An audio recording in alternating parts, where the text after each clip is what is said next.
All right, hello everyone. My apologies for the late start. We unfortunately had a massive distributed denial of service attack against our servers, and saturated all of our data lines. Like basically hundreds of gigabits of data were saturated. We think we've overcome most of that, and it's now time to proceed. But as this massive attack illustrates, there's a lot of opposition to people just hearing what President Trump has to say, and but I'm honored to have this conversation. I want to emphasize it's a conversation, um, and it's really intended to just get a feel for what Donald Trump is just like in a conversation. It's hard to catch a vibe about someone if you just don't hear them talk in a normal way. And when there's an adversarial interview, like no one's themselves in an adversarial interview. Um, and this is really aimed at kind of open-minded, independent voters who just trying to make up their mind. Uh, and so you can understand like what is what is it just like to have a conversation. So um, honored to Donald, great uh, to speak. We had a great conversation yesterday. As you mentioned yesterday, if we could just record that conversation and post it, it would have been excellent. And I hope we can have something like that today. Well, I think we will. I'm pretty sure we will. And congratulations, because I see you broke every record in the book with so many millions of people, and it's an honor. We view that as an honor. And then you do want silencing of certain voices. Usually, those are voices that have something to say that are constructive, oftentimes constructive.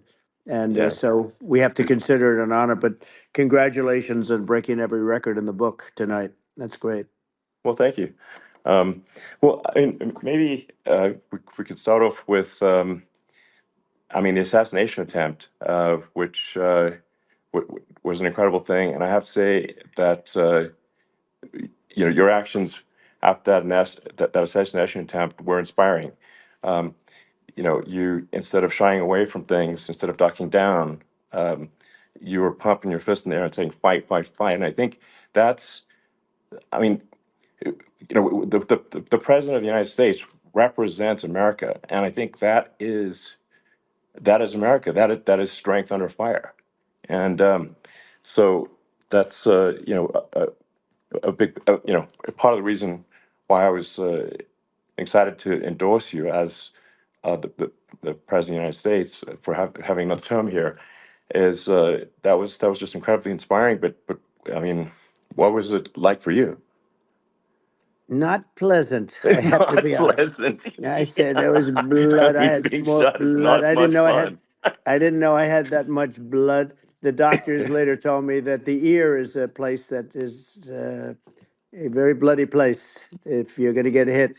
But in this case, it was probably the best alternative you could even think about because it went at the right angle, and it was a hard hit. It was very, uh, I guess you would say surreal, but it wasn't surreal. I was telling somebody you have instances like this, or like a lot less than this, where you feel it's a surreal situation, and I never felt that way. I knew immediately that it was a bullet. I knew immediately that it was at the ear, Yeah. and because it hit very hard, but hit the ear. And I also heard people shout, "Bullets, bullets!" Get down, because I moved down pretty nicely, pretty quickly, and we had bullets flying right over my head after I went down. So I'm glad I went down. The bigger miracle was that I was looking in the exact direction of the shooter, and so it hit me at an angle that was far less destructive than any other angle. So that was the miracle. That was Yeah.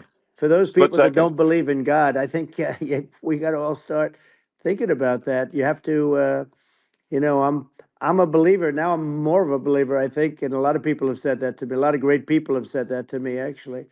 But it was amazing that I happened to be turned just at that perfect Yeah. angle, and all because I put down a chart on immigration that showed that the numbers were so great. I love that chart I even mean, more maybe now it's a than I ever sign. have. Maybe Yeah, that's a sign, you know. it's an immigration sign. You But highlighted a serious issue, and yeah, at that moment, that's right. the bullet missed your, you know, hit your ear, but you know, missed your head. I mean, your, Well, you know, the yeah, amazing thing is that the sign, I said, bring down that sign on immigration, and it was literally about an eighth of a second where it would be good, and after that, it was going to yeah, be a disaster, no matter which way you were facing. But it just had that perfect angle, which was yeah, exactly at this shooter. Very sad situation. Such a sad situation. As you know, we lost somebody that was great, Corey, yeah, who, a firefighter, a great gentleman, a great trumper. He was just a fantastic family and a fantastic man. And a friend of mine came up, Elon, and said, "I'd like to give the family some kind of help." And I said, "All right, that's great." He said, "Do you mind?" I said, "I don't mind at all." And he wrote out a check for $1 million, gave it to the wife. And, you know, she said, "This is really nice, but I'd rather have my husband back," which is a nice thing for sure, somebody to say, to be honest. She's great. The family is great. And we raised a lot of yeah, money for them and for two other gentlemen are unbelievable people also. They were hit really badly. They thought they were not going to make it, and they did. The doctors in the Butler area, I tell you, they were incredible. They saved the two, and they were really hit tough, both of them yeah, equally. And we thought yeah, my first question was because I heard bullets flying over me. I said, "How many people were killed?" Because we had a massive crowd there, a tremendous yeah, thousands and thousands of people, and there was no land. I mean, it was all people. So I said, "How many people have been killed?" Because I knew there were other shots being fired, sure, and they said, "We don't know yet, but some people have been badly hurt." And I have to give the Secret Service sniper, they call him, or sharpshooter, but sniper, yeah, because he didn't know there was a problem. He's an extraordinary shot, obviously, and he didn't know there was a problem, and he was yeah, able to pick it all out within 5 seconds. And he used one bullet from very far away, I guess probably about 400 yards. The shooter was 130, but he was on the yeah, he was on the opposite side of the field and the podium, and he saw the smoke and the flame from the gun, immediately recognized it, and immediately took a shot. And it was one perfect shot from very far away. And if he didn't do yeah, that, Elon, he would have. I mean, if he would have, a lot of people, a lot more people could have been sure, badly hurt and killed. So yeah, I have to absolutely, take my hat off to him because that's also a surreal. You know, he's been with them for 23 years, and yeah, he's never had anything like this. And all of a sudden, he has to act, and it's a very tough thing to sure, act and to be shooting somebody. But he saw the gun, saw the smoke, saw the flame from the gun, very far away. I obviously has very good eyes. He's got very good vision, which assume you have yeah, to have in that particular work. But he took absolutely, aim very quickly, and it was they say it was approximately 5 seconds from long range, yeah, one bullet. If that didn't happen, yeah, because the shooter had a lot of bullets, he had a lot of cartridges up sure. there with him, so could Well, have been very. I mean that's clearly you know, he was very competent in taking that shot to stop the attempted assassination. But I mean, there does seem to be, I mean, some pretty significant failings elsewhere in the system. Like, there's just no way that, like, how on earth does a shooter get on a roof 130 yards away? Um, that seems crazy. I think most people people are wondering how on earth could such a thing happen? Well, I view it as two ways. There should have been nobody on the roof. There were people, Yeah, because there were so many tens of thousands of people there. There were people that were seeing him, and there was one woman with a red shirt and right. Trump all over I it, saw and the she's video. and she's screaming, "That guy's got a gun!" You saw it probably. Yeah, yeah, There's yeah. a No, I guy saw the up there video. with a So I gun. mean, So. it's like I guess, I mean, for my part, and I think probably many members of the public are wondering how the heck are, you know, basically people wondering by it, pointing out there's a guy on the roof with a gun, Yeah. and they're seeing it, but somehow it's not being addressed. That does seem Yeah, crazy. well, they're going to learn from this. The communication between the local police, who sort of had an idea, and then ultimately a man lifted himself up to the roof, could barely do it because he was pulling himself up, and Yeah, he saw the man with the gun. The man with the gun pointed the gun at him. He thought he was probably going to get shot, but he was like pulling himself up, and because of that, he couldn't get to his gun, and he fell down. Actually, very badly hurt his leg, his ankle. I hear very badly, okay. but he fell down, and he did. From what I understand, he did say there's a guy up there with a gun, and the shooting started very quickly after that. I think it forced the shooter to go maybe quicker. You're supposed to be a very good shot. Yeah, My sons, Don and Eric, they can't believe what happened, but they said from 130 yards, a bad shot would hit that target almost every time. They said it's like in golf, yeah, sinking a 2-foot putt. yeah. It's not a tough No, shot. it's not a Um, long shot. The Secret Service person had the long shot. He had triple the yeah, distance actually. So it was a terrible thing. Look, it's hard. I have to say this about the Secret Service. When I went down, and I went down based on I think they're screaming, but other people also, because people saw this happen. You had so many people. One of the miracles was that nobody ran. I mean, if a gun goes off, the crowd yeah, control people showed us this. When guns go off, and it does happen in stadiums at a soccer match or some kind of a match, everybody flees. They call it a stampede, like cattle. But everybody, and a lot of yeah. people get killed with those stampedes. We had Sure. more people than you'd have at some of these matches or these games, and nobody left. You had a small group behind us in the grandstand, and that was full. And you look at it as it was taking place, and normally they'd be running. They didn't leave. They saw that I was hurt. They saw a lot of blood, and they saw that I went down, and it's almost like they wanted to be with me. Well, out front, you had thousands, tens of thousands of people. As far as the eye could see, you had people in Butler, as far as the eye could see, and uh, Yeah, and a lot of press too. There were many cameras on watching this.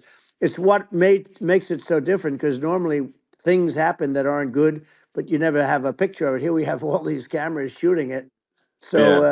sort of amazing. But one of the interesting things was that you didn't have anybody flee, you didn't have anybody stampede, Sure. nobody.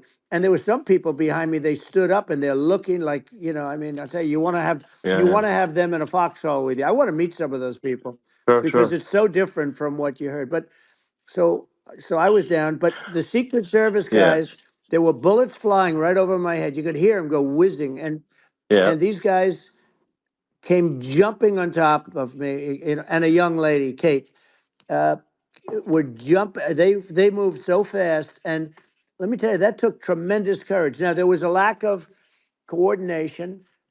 There was, obviously everybody understands that somebody that building should have been covered, and yeah, yeah. I mean, that was I the think big that thing. like, I mean, looking at the aerial views, that building would be like the number one spot for a sniper. I mean, it's like the if you were to pick like what is the favorite what if you so if the goal is to assassinate, what's your favorite spot? That building, the You're roof of that right. building would be number one. That would have been the spot. It's like you can ask for a better No, location. It's like number no, that one. would have been the spot. Um, What people think yeah, is when the local policeman, who, by the way, he really he did what he was supposed to do. He couldn't hold on any longer. And then when he got yeah, his head just peeking above, this guy standing there with a gun at his head. And when he fell down, again, hurt his ankle very badly, but he was making the calls. But what happened is the firing took place very soon. So what they yeah, think is that this guy ran to his site, which he had all planned out with the gun. He ran to the site and he started shooting fast, and maybe that's why he sort of missed. I mean, he uh, yeah. But he as you got said, me, but he it would have could have hit. been I it mean, could have been a much yeah. bigger problem. But he totally would have hit if you hadn't turned your head. So like there was it was a very near It thing. was a So miracle. If I hadn't um, turned my head, yeah, I would not be talking to you right now. As much as I like you, exactly. I would not. Yeah, I would well, not be talking to you. I mean, be talking to me from another realm, perhaps. Yeah, that's Um, right. We'd be talking from a so different place. But it was a it was a very terrible experience. The Butler Hospital, they did such a great job. The doctors were so good. Everybody was so good. There was a mistake. If somebody knew, because people were hearing that, there was just a bad feeling that there was somebody was around. You know that story now. It's been pretty yeah, well. yeah, And yeah, if somebody could have said, because they've oftentimes said, like there'd be a lightning storm or something, because I've done, I think, over 300. I think I did a lot more than that, but we did a lot. And oftentimes they'll say, sir, could you wait 10 minutes, please? Sir, could you wait 20 minutes? There's a storm overhead or lightning or something, right? And yeah, that happens yeah, often. And this would have been a perfect time for that to have happened, but it yeah. didn't get coordinated. That was the problem. Well, it was your I think your actions in the heat of fire, and like what I find admirable there was that you can't fake bravery under such circumstances. The courage is instinctual or it is not. It's not a rehearsed action. And so I just want to say that I think a lot of people admire your courage under fire there.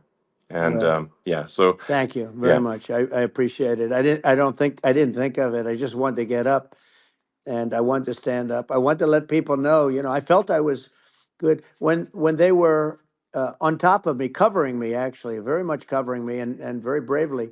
But I wanted to get up. I said, I want to get up. And they wanted, they have everything there. They wanted stretcher. I didn't like the stretcher, and I knew I was hit in the ear, but I knew I wasn't hit anywhere else. They felt I was hit someplace else yeah, because it was such a lot of blood, and they were sure that I was hit someplace else. And they were saying, "Sir, you were hit in more than the ear." I said, "Nope, I was hit in the ear. I want to get up.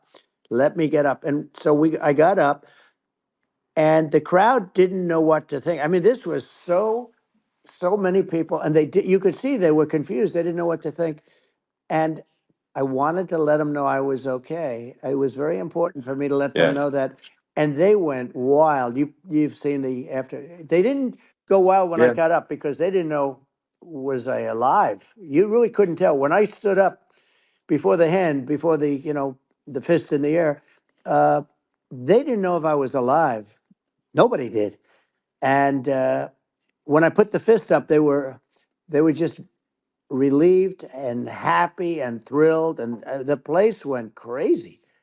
It was pretty amazing. yeah. It was a Well, terrible thing, but it it was was pretty amazing. incredibly moving. Yeah.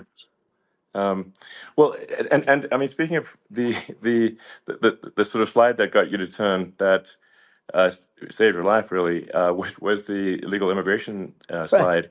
Maybe this, That's right. maybe this it's worth talking about that, It since was. It was. that slide You're saved your right. life, No, basically. the illegal immigration saved my life. You're right, but and I I had to know be at that's that the. exact angle. I mean, that's a great one. Saved by illegal immigration. The Hundred incredible percent. thing, though, when you talk about the odds, you had to be exactly at that angle. But the Yeah, incredible thing is that the chart, I used it less than 20% of the time. It was just a moment. yeah, It's always on my left, never my right, and it's always at the end of the speech. So here yeah, we have it. It's on the right, not the left. It's at the beginning, not the end. And even the people that put it up, they were unprepared, and they did a great job. They got it up immediately, fortunately. But I looked to the right, and the bullet came whizzing by, hitting my ear. So it was amazing. But when you think of the odds of that, and yeah, yeah, that normally you wouldn't use it. Normally I wouldn't have the thing, and then it would yeah. have been a very different story. It's very much, I say, an act of God. It's a miracle that it happened, and I'm Sure. honored by it. I'm honored by it. Well, what were you about to say about illegal immigration before you were rudely interrupted with a Well, I was bullet? going to say how good the numbers were. By the way, we're going back to Butler, and we're going to go Great. back in October. We're all set up, and the people are fantastic in Butler. It's a great area. Great, these are incredible people, like the three that, in the case of Corey killed, and the other two, the families are. I got to know them a little bit, and the families are great. But we're going back to Butler, and I think I'll probably start by saying, as I was saying, Yeah, as you were prior to saying, being exactly. so So, horribly interrupted. yeah, But yeah. So rudely interrupted by an yeah, assassination so it was. attempt. But no, but the chart, Some people have no manners. Elon, the chart was just a chart that in my last week we had the best illegal immigration numbers, meaning stopping. It was at the lowest. You've seen the chart. It's become quite a famous Yeah, chart, yeah, but that was the lowest yeah. point ever recorded. It was a really, I mean, I was very proud of those numbers. And then you see what happened with these people, Kamala and Joe. You see what happened. They just let it go. I had remain in Mexico policies. I had all these different policies that was so good. Uh, Guys like Tom Homan and Brandon Judd from Border Patrol. All these are all people that they've been on television. They said it's the best numbers we've ever had. We had so many different checks, catch and release in Mexico, not the United. We had catch and release in the United States. We had it in Mexico. We had so many things. We had things where if people, many people come in there, they have contagious diseases. We had everything passed. If you have a contagious disease, I'm sorry, but we cannot allow you into the country. So we were setting Yeah, literally records, and I all I was doing is showing that, and I use it sometimes, sure. and in this case, I'm glad I used it. I can tell you that, but they were fantastic numbers. But I'm going to sleep with that chart always. I'll be sleeping with that chart. That chart was very important for a lot of reasons. Well, I mean, would it be accurate to say that you're supportive of legal immigration, but but we also need to shut down illegal immigration, and especially unvetted illegal Yes, immigration, because and that's not the same as saying that everyone who's an illegal immigrant is bad. In fact, I think most people who are illegal immigrants are actually good, but you can't tell the difference unless there's a solid vetting of who comes across the border. Does that hundred accurately percent. represent your position? I say it Okay. very simply. They have to come in legally. They have to be checked Yeah. because look, Kamala was the border czar. Now she's denying it. Everything that I do, she's Yeah. saying she was strong on the border. We're going to be strong. Well, she doesn't have to say it. She could close it up right now. They could do things right now. It's horrible. Uh, no tax on tips, and all of a sudden she's making a speech and there will be no tax on tips. I said that months ago. And by the way, they had just the opposite. They had not only tax on tips, but they hired 88,000 IRS agents, and many of them were assigned to go get waitresses and caddies and all of this on tips. They have a policy. They had a policy that they were really going to go after you and were really harassing people horribly. And then all of a sudden, for politics, she says, she comes out with what I said, which I think is terrible, and I think it's also hitting them very hard. These people are fake. Now they're also saying they did a good job on the border. We had the worst numbers in the history of the world, not of our country. There's never been a country in history that has had a catastrophe like this. We've had, I believe, and I think you believe this too. You hear 12 Yeah. million, 13. I believe it's over 20 million people came into our country, Yeah. many coming from jails, from prisons, from mental institutions, or a bigger version of that is Yeah. insane asylums, and many are terrorists. And I'll tell you what, they're coming not just from South America, they're coming from Africa, they're coming from all over the world. They're coming from Asia, they're Yeah. coming from the Middle East, they're coming from countries that are uh, stupidly and horribly bombing Israel October 7th. They're coming from all over the world. And you look at it's so sad October 7th because it should have never happened. Yeah. It's so sad when Sure. you look at Ukraine. It should have never happened. We have a defective Yeah. government. These are defective people, and they're not people that should be running it. But where you see it the best is the border, because you have millions of people coming in a month, and then she gets up and she tries to pretend like she's going to do something. She had 3.5 years. And by the way, they have another 5 months that they can do something, but they Yeah. won't do anything. It's all talk. She's No. incompetent and he's incompetent. And frankly, I think that she's more incompetent than he is. And that's saying something because he's not too good. Yeah. No. I think it is. essential to have a secure border. I mean, you're really not a country unless you have a Correct. secure border, and And uh, secure elections you too. know, yeah, absolutely secure elections, and so it's just essential to have a real border, or we can't function as a country, and our service, our central services are being overwhelmed in a lot of cities, um, and as we were talking about earlier, I think having a legal immigration process that is smooth and efficient and done well, and speaking as someone who is a legal immigrant, and I think I mean, like one way to think of it is, who do you want on your team? Um, who do you want on Team America?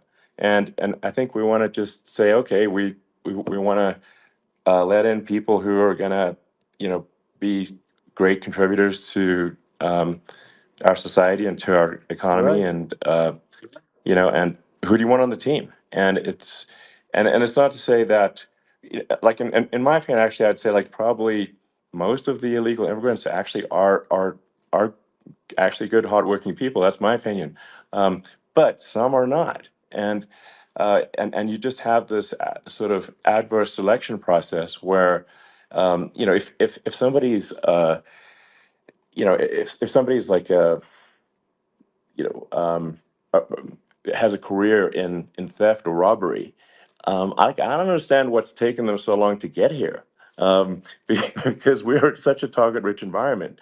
Um, I mean, why aren't more people who have a career in, bad things coming here sooner? Because I mean, it's a piece of cake to go rob, houses in LA or New York, compared to other parts of the world. And in a lot of places in America, if you try to stop the person who's robbing you, you'll be arrested. Yeah. Yeah. So it's insane. It's right. I mean, what's happening with crime, and our police are so good, but they're not allowed to do their job. But I have to tell you, Elon, I They're hate not. to say, because it's such a downer to say it. I hate to say it. I hate it, but f- you have a lot of people that just shouldn't be. I think it's a much bigger number than you think. They're I allowing, think you're again, right. they're Yeah. allowing people from their jails. And if you were running one of these countries where they're coming from, you would have had all of them. As an example, Venezuela, their crime is down 72%. They're taking their drug dealers, they're taking, frankly, their prisoners, they're emptying out their prisons, they're taking their criminals, their murderers, their rapists, and they're Yeah. delivering them into But the. that's what Castro did Yeah, that. well, he did on a much smaller scale. Yeah. It was a much smaller Yeah. scale. But this is a massive scale because this is being done worldwide. But here's what's happening: crime all over the world is down. And wait till you see the numbers that we have. This is migrant crime. This is crime that's going to be. Yeah. And I saw it today in New York, where somebody was knifed with raped the girlfriend of a man that stood there watching in New York in one of the shelters, and started Sure. pulling out the knives, and bad things happen today. But this is happening every day. These are rough people. These are people that are in jail for Yeah. murder and all sorts of things, and they're releasing them into our country, and they're telling them, if you come back, we're going to kill you, we're going to give you the death penalty or kill you. So they don't want to come back. But these are rough people. Yeah. These are criminals that make our criminals look like nice people, and it's horrible what they're doing. And she's in charge of it, because now she's trying to say she Sure. had nothing to do with it, and she's such a liar, because she was called the border czar the first day, and it was on the headlines of every newspaper. She's the border czar, and she never even went there. She went to one location which had nothing to do with where the problem is. She went in and out, I Right. guess, because she was getting a lot of pressure, Yeah. but Yeah. had nothing to do where the problem Yeah. is. But she was Well. the Well. border czar, and people Yeah. Yeah. can't allow them to get away with their disinformation campaign. Now she's trying to say that she wasn't really involved, and the whole thing is horrible. She was totally in charge. She could have shut the border down without him. He didn't know what he was doing anyway, so he wouldn't have even known Yeah. what happened. You could shut the border down; he wouldn't Yeah. even know the difference. But uh, the fact is that she was border czar. But if you don't have to call her Yes. that, the fact is you could just call her. She was in charge of the border, and the border was the worst Right. ever. It's simply not working. No, It's it's I mean, horrible. whether it's by whether it's a question of, of intention or competence. Either way, we don't have a secure border, and we have people streaming over like it looks like a World War Z zombie apocalypse at times. And sometimes you got to sort of wonder, like, is it real or not? So because you see things, you're like, is it real? So I went to the border at Eagle Pass, and I saw for myself in Texas, and I was like, okay, it's real. I'm like seeing this in real time. I actually posted the video like just live. I just flew there one day and just to see, hey, is this made up or real? And I'm just seeing people stream across the border, and I have to say, at least the people that I saw did not look friendly. So These are people people. can look at my video and say, hey, Yeah. does these people look friendly? I don't look super friendly. So These are people that um, Elon would not be the same man if he had to walk across the street and look these people in the eye. These are rough people. These are really rough people coming across. And I know rough people. And these are people that we don't want in our country. And the caravans are coming in and they're putting and who's doing this are the heads of the countries. And you would be doing yeah, it, and so would I. And everyone would say, oh, what a terrible thing to say. The fact is, it's brilliant for them because they're taking all of their bad people, really bad people. And I hate to say this, the reason the numbers are much bigger than you would think is they're also taking their non-productive people. Now, these aren't people that will kill you. We have enough of them, but these are people that are non-productive. They are just not productive. I mean, for whatever reason, they're not yeah, yeah, workers or they don't want to work or whatever. And these countries are getting rid of non-productive people in the caravans in many cases, and they're also getting rid of their murderers and their drug dealers and the people that are yeah, really brutal people. And they're coming into our country yeah, at levels that have never been seen before. And I saw an ad just before I got on the air. I'm walking over here, and I saw an ad by Kamala saying how she is going to provide border security. Where has she been for 3.5 years? For 3.5 years, yeah. No, no. we have 20 million people I poured think is in. It's a terrible Yeah, I thing. think this, frankly, I think this is a fundamental existential issue for the United States. And if we have another 4 more years of open borders, and it's going to be even worse with another 4 more years, it's going to be even worse than it's been for the past, 3.5 years. I'm not sure we've got a country You don't have left a country at that left. point. Elon, if they get in, you will have 50 to 60 million people from all over the world, not South America only. We think of South America, we think of Honduras and El Salvador, Guatemala, and Mexico, the four. But it's not that. It's everywhere. They're coming in from Yeah, everywhere. And I had to stay in Yeah, I think Mexico. this is a super important Yeah. point. Like people, it's like basically when I went down there, I was like, well, where are people from? It's like almost no one was from Mexico. To No, be clear, Mexico it's less, it's just it's just less it's of just the the others. border. It's just the border with Mexico. But the people coming in, it's Earth, the rest of Earth, and America is only about 4 or 5% of the population of Earth. It would only take a few percent of the rest of Earth to overwhelm everything in the We're U.S. already So overwhelmed, Elon. We're overwhelmed. You had to see the news tonight about New York. New York, and I love that place, and what they're doing to it is horrible, what they're doing to it. And all the courts do is they yeah, try and focus on Trump. Okay, let's focus on Trump, who did nothing wrong. I complain about a rigged election. Elon, what's happened is unbelievable. You have from Africa, from the Congo, they're coming from the Congo, and 22 people came in from the Congo recently, and they're murderers, and they're dropped. They drop them. They take them out of jails, which is very expensive, to maintain the jails. Although they don't do too much maintaining, I can tell you. But they take them out of jails, prisons. They take them out, and they bring them to the United States. They deposit them in the United States and say, "Don't ever come back, or you're going to be executed." And they don't want to come back, but they won't come back. sure. But they're coming from Africa. They're coming from Asia. They're coming from the Middle East. They're coming from South Well, America. just They're Earth, coming from rest of Earth, everywhere. basically. And there are a lot of Yeah, really everywhere on bad Earth. ones. It's just an everywhere on Earth thing, and it's just not possible for the United States to absorb everyone from Earth, or even a few percent of the rest of Earth. It's just not possible. Well, So Elon, we're going to have that's just to yeah, finish this up. We're going to have the largest deportation in history of this country, and we have no choice. Otherwise, we're going to have a country. What they've done to our country. Think of it, with in Venezuela and in some of these other countries, crime is down 50, 60, 70, 80%. And you would be the same. You would have. Yeah, I'll yeah, tell you what, Venezuela has not gotten rid of all of them. They've gotten rid of about 70% of their really bad people. Their jails are about 50% uh, put into the United States. Same with other countries. Some sure. are at 30%, some are at 50%. They're all different. But the bottom line is they're all going to be at 100%. Why wouldn't you put 100% of, Yeah, and they're doing it right now while this third rate phony candidate, don't forget, I beat Biden. He failed in the debate miserably. And, some people said, oh, gee, it's too bad.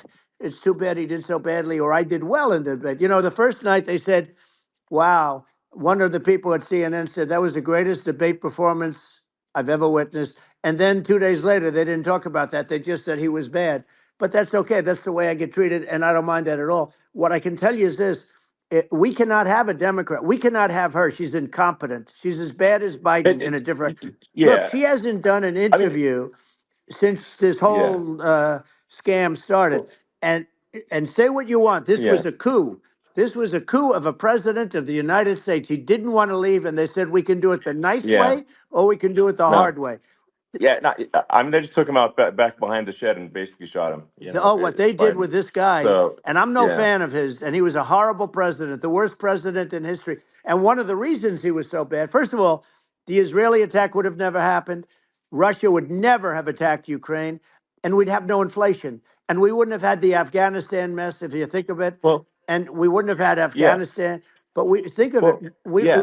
you take a few of those events away, and we have a different world. We would also Well, have no, no no, you're yeah. inflation was caused by oil.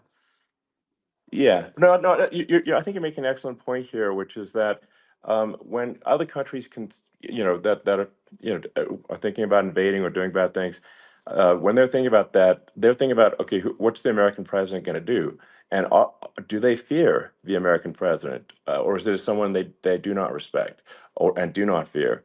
And I think they would they rightfully be. I mean, look at that the footage with the assassination. They're like, okay, uh, President Trump is like, don't mess with me. I mean, that's like, but whereas I think people are not going to be, and they obviously have not been at all intimidated by Biden, and they certainly will not be intimidated by Kamala. And you have to really think of that in the context of global security. That if the American president is someone that, like, evil dictators are scared of, that makes a huge difference to the security of the world. So I had a good relationship with Putin, despite the Russia hoax that lasted for over 2 years. Just a hoax created by Hillary Clinton and Adam Shifty Schiff, some just bad people, just sick people, frankly. I mean, Schiff is a sick person. He's going to end up probably being a senator. It's hard to believe. The whole thing is hard to believe. But, they put our country in danger with that stuff, too. They actually, when they make up stories, and you have to fight your way out of it for a long time. But I know Putin very well. I got along with him very well. He respected me, and it's just one of those things. And we would talk a lot about Ukraine. It was the apple of his eye. But I said, don't ever do it. Don't ever do it. I shut down Nord Stream 2. That was the big oil pipeline, the biggest, I think, the biggest pipeline in the world going all over Europe. I shut it down.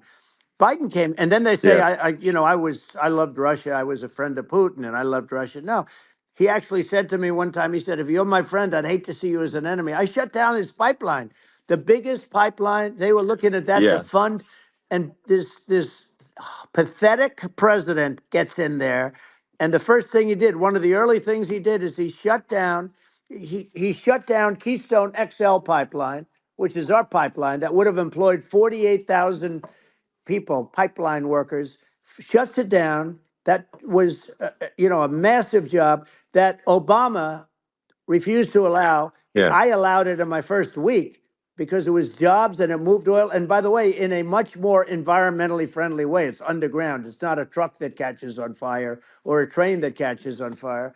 But think of it. He shut down the uh, XL pipeline, the Keystone XL pipeline. He yeah, shuts that down and he approves the Russian pipeline, yeah. It doesn't make any right? sense. It's like it's inconsistent. Certainly, the but I mean, I think it's just worth emphasizing, to listeners, that the immense importance of whether the United States president is intimidating or not intimidating, and how much that matters to global security, because there's some real tough characters out there, and if they don't think the American president is tough, they will do what they want to I do, know every one of and them. it puts the whole Yeah. world in danger. Elon, I know every one It's a of them, big and I know deal. them well. I know Yeah. Putin. I know President Xi. I know Kim Jong Un of North Korea. I know every one of them. And let me tell you, people will say, "Oh, this is terrible." He said, "I'm not saying anything good or bad. They're at the top of their game. They're tough. They're smart. They're vicious, and they're going to protect their country. Whether they love their country, they probably do. It's just a different form of love, but they're going to protect their country. But these are Yeah. tough people at the top of their game. And when they see a Kamala or when they see Biden, Sleepy Joe, they can't even Yeah. believe it. They can't believe this happened. All the stuff that you're seeing now, all the horror that you look at Israel, they're all waiting for an attack from Iran. Iran would not be attacking, believe me. You know, when I was there, and I say it with respect because I think we would have been good with Iran. I don't want to do anything bad to Iran, but they knew not to mess around. Iran was broke because I told China, if you buy from Iran oil, it's all about the oil. That's where the money is. But if you buy oil from Iran, you're not going to do any business with the United States. And I meant it. And they said, we'll Yeah. pass. Yeah. They didn't buy oil. Other countries, likewise. Sure. You want to buy, you're not doing business with the United States. And they were at a point where they had no money for Hamas. They had no money for Hezbollah. They had no money for any of these instruments of terror. And it was amazing. In fact, there were articles when I was leaving, which is hard to believe, actually, especially when you look at what's happened to our country. Our country is so bad right now. It's such a different place. We were respected. Think of it. 4 years ago, we were so respected to a point where when I said don't buy oil, they didn't buy oil, but they had no Yeah. money, Yeah. and Israel would have never been attacked. Zero chance. And again, I said to Vladimir Putin, I say, don't do it. You can't do it, Vladimir. You do it, it's going to be a bad day. You cannot do it. And I told him things that what I do, and he said, no way. And I said, way. And you know, it's the last time we ever had the conversation. He would never have done. I got along well with him. I hope to get along well with him again. You know, getting along well with them is a good thing, not a bad thing. I got along well with Kim Yeah. Jong Un when I met with President Obama just before entering. You know, it's a sort of a ritual. And I sat down with him and we talked. It was supposed to be for a very short period of time. It turned out to be a long period of time. I said, "What's the biggest problem?" He said, "North Korea." I had that problem worked out very quickly. It was nasty at the beginning with Rocket Man and all the different things, Yeah. but all of a sudden I Those got a some those call. those some Oh, those were some epic tweets, by the way. yeah, they Those were were no, like they were epic. absolutely. Everything he said that he has a red button on his desk. I said, I have a red button on my desk too, but my red button is much bigger, and my red button works. And then I called him Little Yeah. Rocket Man of Little Rocket Man. Anyway, here's the bottom line. All of a sudden I got a call from him and they said they want to meet. They want to meet me. And we met, Yeah. as you remember, we met in Singapore. We met also in Vietnam.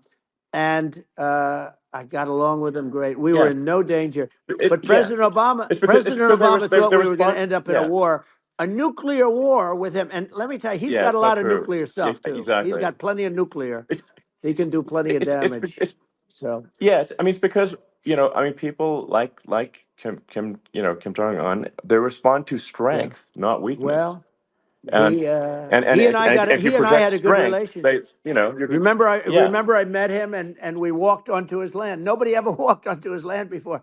I walked onto. I wouldn't Yeah. say. Yeah. Let's That bring was up cool. Secret Service again. I wouldn't say they were thrilled when I did that. I walked onto his land, and it was an amazing period. But we were not in danger with him because of me. You know, I always Yeah. say that we have enemies on the outside and we have enemies on the inside. We have some really bad people in our government and people that are and controlling of the people. I mean, I'd mention names, but I really don't want to give them the credit. But we have some really bad, and I say they're more dangerous than Russia and China. If you have a smart president, a president that gets it, we are not in danger from those countries because they need us and they need our help. I mean, we forced Obama, if you think about it, Obama and Biden and Bush to a certain extent, in all fairness, forced Russia and China together. And if you're a history student, the first thing you learn is you cannot let Russia and China align. But then they also got, if you take a look, Iran, and they have North Korea. That's, they call it the axis of evil. In the old days, you had the axis of evil. Here we have a modern day axis of evil. These are powerful countries, very heavy nuclear, which is the biggest threat. Yeah. The biggest threat is not global warming, where the ocean's going to rise one eighth of an inch over the next 400 years. And you'll have more oceanfront property, right? The biggest threat is not that. The biggest threat is nuclear warming, because we have 5 countries Well, now that yeah. have significant nuclear power, and we have to not allow anything to happen with stupid people like Biden. Biden did something with Russia. There was no chance of him ever going in. And when I left, and then after I left, they started forming big armies on the border with Ukraine, right? And I looked at that, and I thought he was doing that because Putin's a good negotiator. I thought he was doing that to negotiate. But then Biden started saying such stupid things. For instance, he said that it can be a NATO country. Now, Russia, for as long as there's been NATO, has said we're never going to agree to that. And we go right up front and say that. And we did things and said things through this president with a low IQ, very low IQ. He had a low IQ 30 years ago, by the way, but now he might not even have a IQ at all. There's nothing on the board that goes this low. He said things that were so stupid that war had zero chance of happening if I were there. Zero chance. He was saying Yeah. everything the opposite. And it's so sad because many more people have been killed in Ukraine than you read about. You don't read about how bloody it is and how disastrous. Hey, Sure. look, just in the two armies, you lost 500,000 people. And Yeah. uh, and No, Ukraine's having a hard time.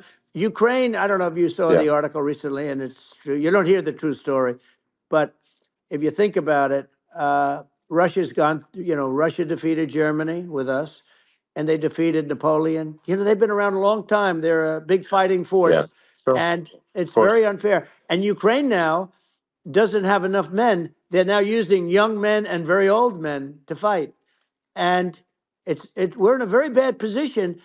And I'm not going to blame exclusively, but I can tell you I could have stopped that, and a smart president could have stopped that. It wouldn't have happened. But we had a Yeah. man that actually made it more prevalent. It was so bad. The words that he was using, the stupid threats coming from a stupid face that he was using. I said, this guy's going to cause us a war. He's going to cause us. And let me tell you, Yeah. it can Yeah. lead to World War III. That can lead to World War III. The Middle East can lead to. We have numerous places that could end up in a Yeah. World War III right now for no reason No, whatsoever. I think you're right. I think people underrate the risk of World War III, and it's just when you're looking at the risk of global thermonuclear warfare, it's game over for humanity, and that's it's something that people have, I think, after the end of the Cold War, people have become complacent about, but they actually have forgotten that there are currently a lot of nuclear missiles that have targeting parameters for the United States from other 100%. countries. And one of the things And we're going to do is it's we're going to yeah, build an iron dome over us. Israel has it. We're going to have the best iron dome in the world. We need it, and we're going to make it all in the United States. But we're going to have protection, because it just takes one maniac to start something. We're going to have protection, and we're going to have. Why shouldn't we have an iron dome? Israel has one. Some other places yeah, have one that nobody even knows about, frankly. But Israel has it. We're going to have an iron dome. But with all of that being said, to me that's so important, the most important. But with all of that being said, the election's coming up, and the people want to hear about the economy and the fact that they absolutely, sure. can't buy groceries because they don't have enough money to buy groceries. The inflation has killed them. Food prices are up 50, 60, even 100% in some cases. And this stupid administration allowed this to happen. And it's a shame. And that's the thing that people most care about, in my opinion. They care about the border a lot. And we discuss the border at great length. It's nice to have a Yeah, yeah, forum like this where I can discuss something at length. And by the way, you think Biden could do this interview? Do you think that Kamala could do this interview? They would take a pass on No, they you. could not. So they don't need Elon. They don't need Elon screaming out questions. It's pretty sad when you think that somebody that does this for a living can't answer a question or is afraid to do an interview. And in her case, with a very friendly interview, she's got all friendly interviewers. It's pretty sad. Yes, But the absolutely. big thing now is the Well, economy, Elon. yeah, And as much as yeah, I mean, I view nuclear as the single most important thing, but a lot of people don't. A lot of people don't understand that, but it doesn't have to. If I understand it, that's all you need. Because if I was president, you're not going to have that kind of a problem. But the thing that they really is making them angry is what Kamala and Biden have allowed to happen to the economy. It's a disaster with inflation. The inflation, it yeah, doesn't matter what you make. The inflation is eating you alive. If you're a worker or if you're just a middle income person, you can't afford. 4 years ago, 5 years ago, people were saving a lot of money. Today, they're using yeah. all their money and borrowing money just to live. It's a horrible thing Right. that's happening, and we'll end that Well, I think quickly. a lot of yeah, a lot of people just don't understand where inflation comes from. Inflation comes from government overspending because the checks never bounce when it's written by the government. So if the government spends far more than it brings in, that increases the money supply, and if the money supply increases faster than the rate of goods and services, That's right. that's inflation. Um, so really, we need to have we need to reduce our government spending, and we need to re-examine. I think we need like a government efficiency commission to say like, hey, where are we spending money that's sensible? Where is it not Right. sensible?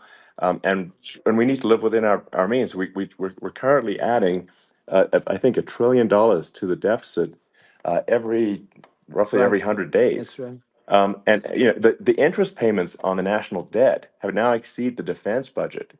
It's on the order of $1 trillion, It's interest. and it keeps Yeah, I growing. rebuilt our military, largely rebuilt our military, did a great job on it, which was so important. We had jets, we had fighters that were, and bombers that were 70 years old. And we did a great job in that. Then by the way, then we gave 85 billion of it back to Afghanistan, if you can believe it. We gave them 85 billion.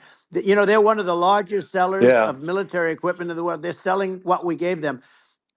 That was one of the most embarrassing days in the history of our country. But if you think about let's go back to the economy. We have to bring energy yeah, prices down. Energy started at the price of gasoline.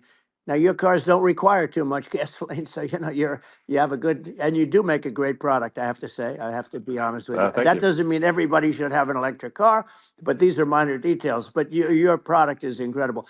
But the Thank you. gasoline, Elon, is the cost of energy. Not only gasoline, it's the cost of heating your house and cooling your house. That has Sure. to come down. It's gone up 100%, 150, and 200%, and that has to come down. When that comes down, and we're going to Yeah, drill, baby, drill. They stopped drilling, and then they went back to drilling because they went back to the Trump policy. But if they won the day after they get into office, this country will go out of business because they're going to go to an energy policy that's not sustainable, wind and different things. You're not going to have anything. yeah, And I know you're a big fan of the AI, and I have to say yeah, that AI, and this is shocking to me, but AI requires twice the energy that the country already produces for everything. So you're going to have to build. We're going to have to build a lot of energy if our country will be competitive with China, because that's our primary competitor for this on the AI. You're going to sure. need a lot of Well, I mean, electricity. You're going to need tremendous yeah, electricity, like almost double what we produce now for the whole country, if you can believe it. sure. Well, just going, back to this, like this basic thing, which that people try to make it sound complicated, but it's not. But inflation is caused by government Right. overspending. Would you agree that we need to take a look at government Yes. spending and have perhaps a government efficiency commission that just tries to make the spending sensible and so the country lives within its means, just like a The person does. waste is incredible, and nobody It negotiates is. prices. You used to have a lot of people making jets, and you end up with two companies, and they'll probably try and merge at some point. I mean, I went through it. like Air Force, just a thing like Air Force One. One of the first documents they asked me to sign, a general walks in, sir, would you please sign this document? And what is it? Air Force One. That's with Boeing, which is basically two planes, two 747s. And the price was Yeah. $5.7 billion for two planes. Now they're Wow. highly sophisticated. That's They're insane. even nicer than your plane, okay? But much more sophisticated. They're very. I won't say what's on it, but they got a lot of stuff on it. Anyway, but it's Sure. 5.7. I That's a crazy It's a number. crazy number, but I said I'm not going to pay 5.7. I'm not going to do it. I said, who made the deal? Obama and his people. I said, well, then I know the deal's no good. I'm not going to do it. And over a course of about 4 weeks, by my saying I'm not going to do it, I got the price reduced by $1.6 billion for the exact same plane. Other than we had a nicer paint job, if you want to know the truth. But for the exact same plane, I saved one, and I said to Boeing, man, you guys must make a lot of money if you can reduce the price by that. But now what I do hear is that they're going back to the Biden administration and wanting big cost overruns, because they see these dopey suckers in there and they'll end up getting some of the money back. But I shaved it by $1.6 billion for the exact same plane. And you can now take that and multiply that out times thousands of other Exactly. items. And Multiply it by yeah, a the zillion. numbers are And yeah. Yeah. astronomical. I agree with you. Well, I mean, if so, I think it would be great to just have a government efficiency commission that takes a look at these things and just ensures that the taxpayer money, the taxpayers' hard-earned money, is spent in a good way.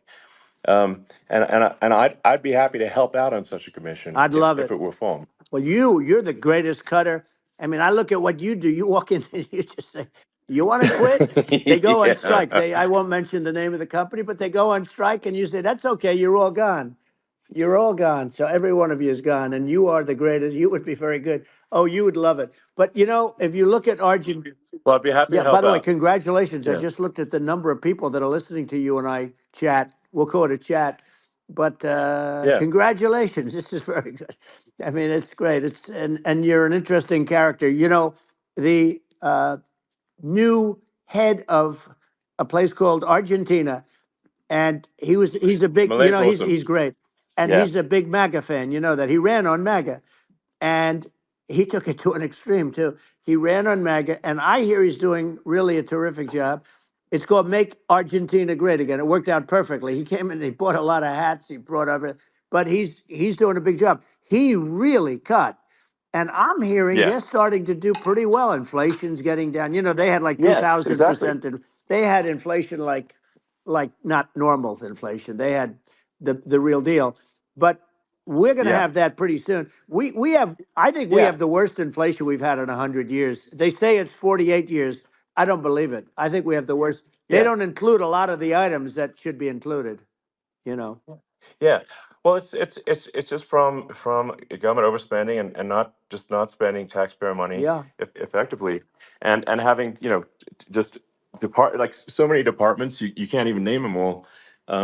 And what Malay is doing is he's cutting government spending. He's simplifying things. He's having putting in regulations that make sense, and I and we're Argentina overnight is experiencing a giant improvement that's in right. prosperity. But it's also a lesson for the United States, which is that um, Argentina used to be one of the most prosperous countries in the world. Um, Right. in the like in the 30s, 40s, and because of bad government policy, it ruined the country. And if you take Venezuela, for example, Venezuela should be incredibly prosperous. They have phenomenal reserves of everything, oil, everything, and it should be prosperous. But if the government's wrong, it impoverishes the people. And so I think we should not be complacent in the United States in thinking that and taking our prosperity for granted, because if with bad government policy, we can run the country into the ground, and that's just something people should bear in mind. Don't take prosperity for granted. Well, think of education. So we're ranked at the bottom of every list of the top 40. We're ranked number 40, number 38. Uh, Norway, Switzerland, Sweden, different countries are ranked good. Actually, China's pretty close to the top. They're a top 6 or 7, but we're ranked at the bottom, almost at the bottom, 38 39, 40. In other words, horrible. And yet we spend more per pupil than any other country in the world. So we spend more. And what I'm going to do, one of the first acts, and this is where I need an Elon Musk, I need somebody that has a lot of strength and courage and smarts.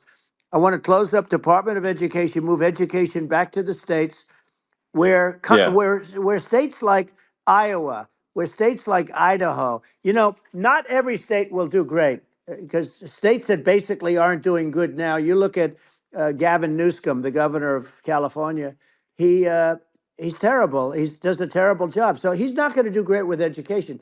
But of the Yeah. 50, I would bet that 35 would do great, and 15 of Yeah. them, or 20 of them will be as good as Norway. Norway is considered great. Uh, you can name them. I mean, they're so good. Some of Yeah. these countries are so good.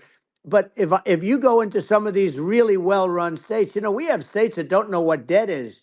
We have states that have low taxes, no debt, everybody working. They're really well run, Sure. and maybe they have certain advantages in terms of location, in terms of the land or the sun, the sun and the water and the whole thing. There are a lot of advantages that some people have. But if you moved education back to the 50, you'll have some that won't do well, they'll actually be forced to do better because it'll be a pretty bad situation.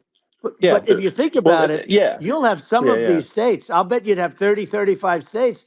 It'll be much better. And you know what it'll cost? Less than Yeah. half what it is in Washington. And Yeah. these people don't care Well, about the yeah. students in these, faraway states. And it'd Well, be unbelievable. yeah. I think you're making a good point in that if the states if each if each state has to compete against other states, then people will That's naturally right. move to states where it's better. Well, like Um, California, as we said, it's a badly run state. I could go through it. I got so many friends that are in those states, even if they're Democrats. I hate to mention certain states, but Illinois is badly run with Pritzker. He's a real loser.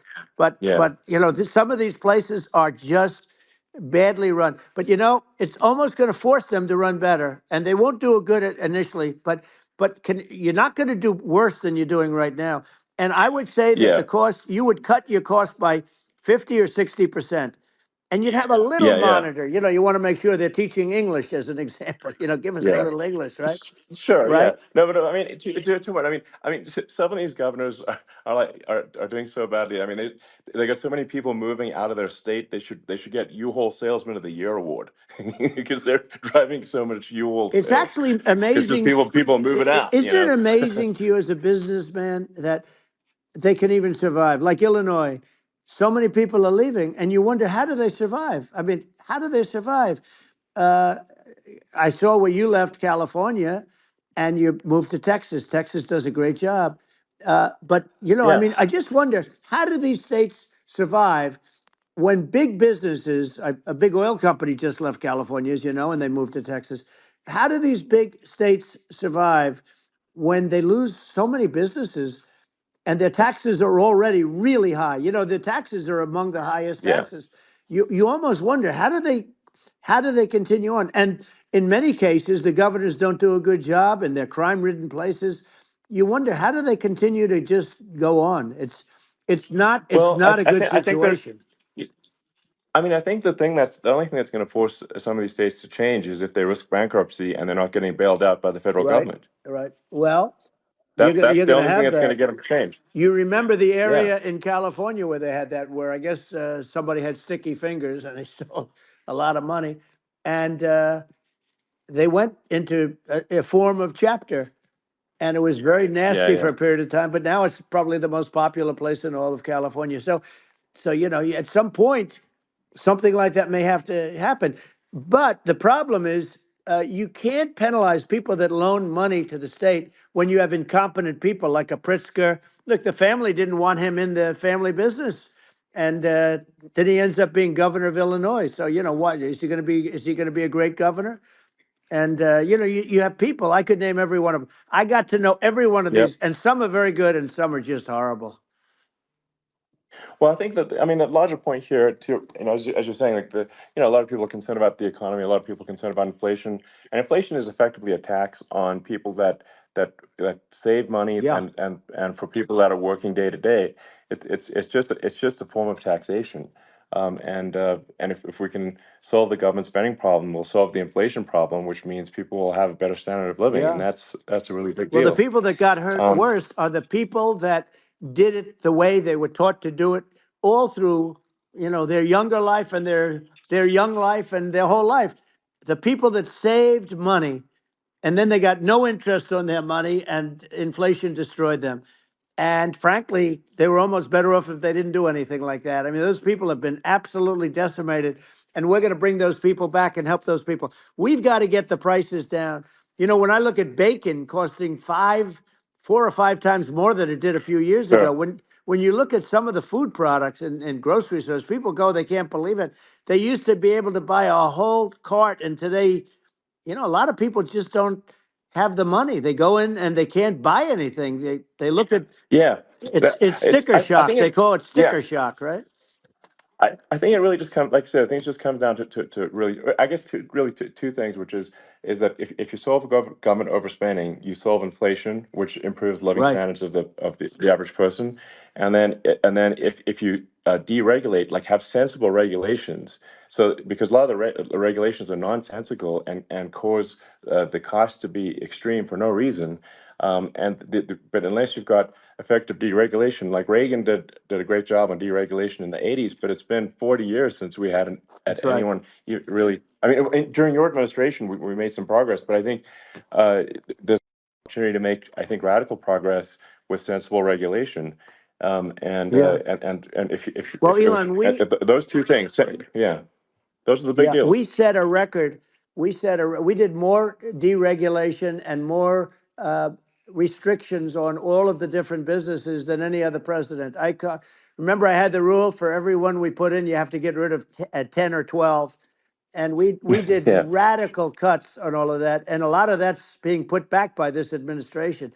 And we did radical cuts on things that weren't necessary. But we were all set. We had the best economy ever, maybe in the world. And then what happened is COVID came in, and we had to focus on that, and nobody knew what it was. And I always say I got good marks on economy, good marks on military. We knocked out ISIS. We did so many different things. We rebuilt. But, I never got the credit that we really deserved on what we did with COVID. We never got the credit. But if had that not happened, a gift from China, from Wuhan, came in from Wuhan, the Wuhan labs, and I always said it, and it turned out to be right. But yeah, had that not happened, we were set to start reducing debt.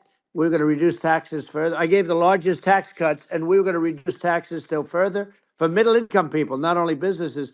But we did it for sure, businesses because they're the ones that's why we had the great job numbers.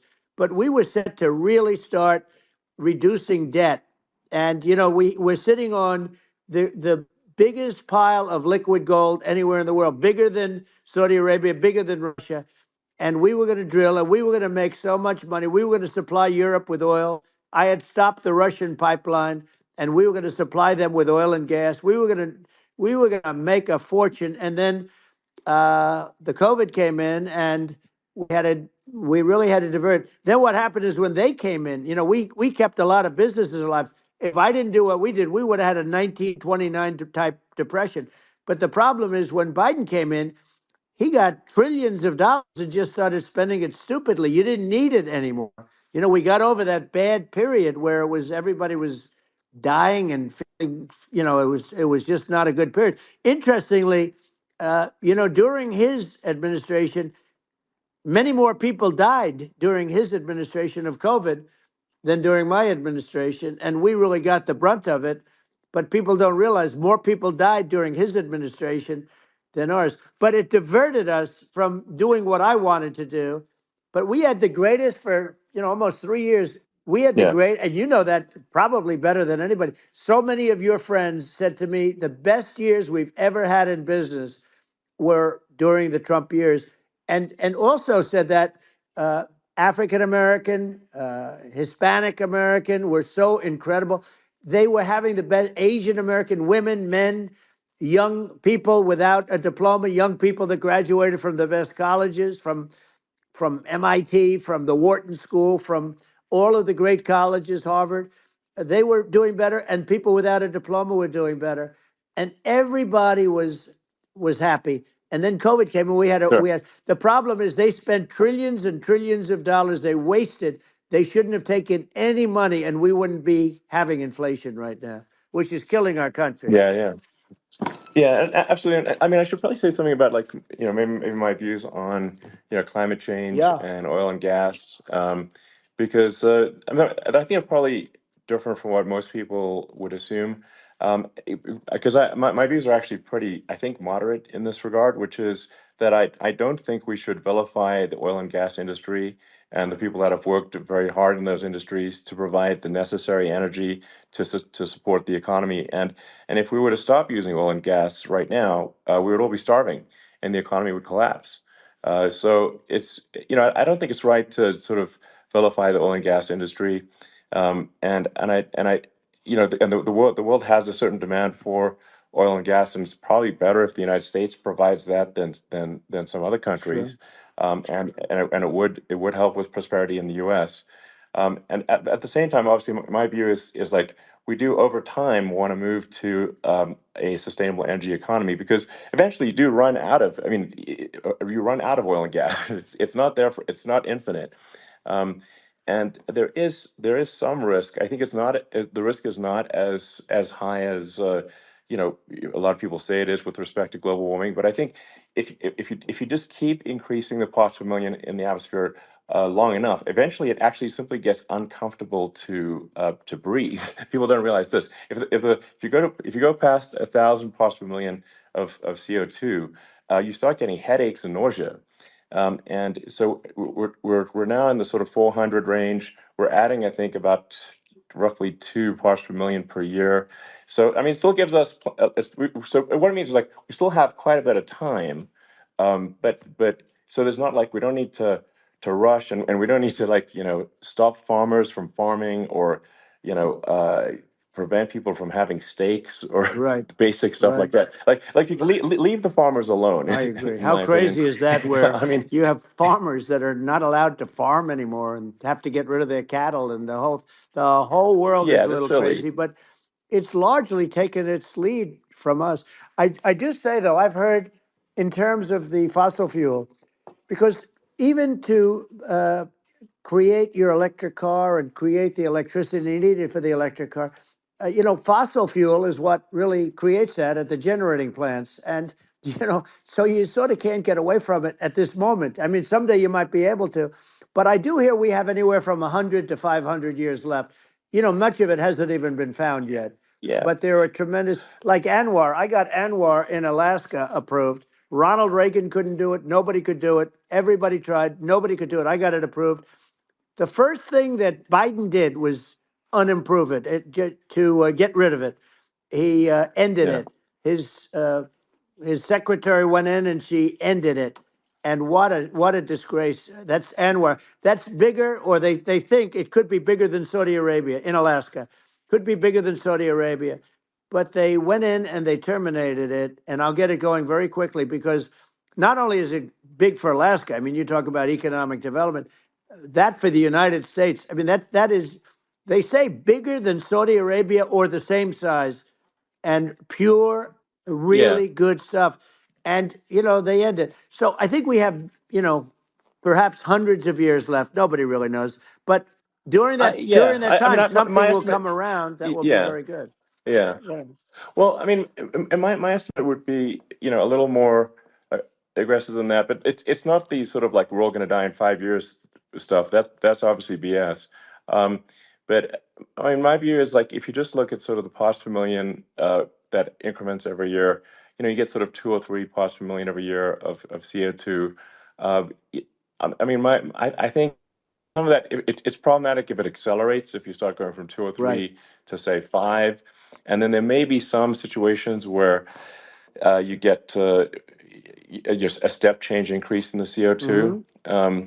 and I think we don't want to get too close to 1,000 ppm, because like that's actually makes it uncomfortable to breathe. Like just existing in 1,000 ppm CO2 is uncomfortable. That's like that's considered like an industrial hazard. Right. Just so so it's that's actually, you start getting headaches and stuff. So it's even without global warming, it's not comfortable to live in. So you don't want to get too close to that.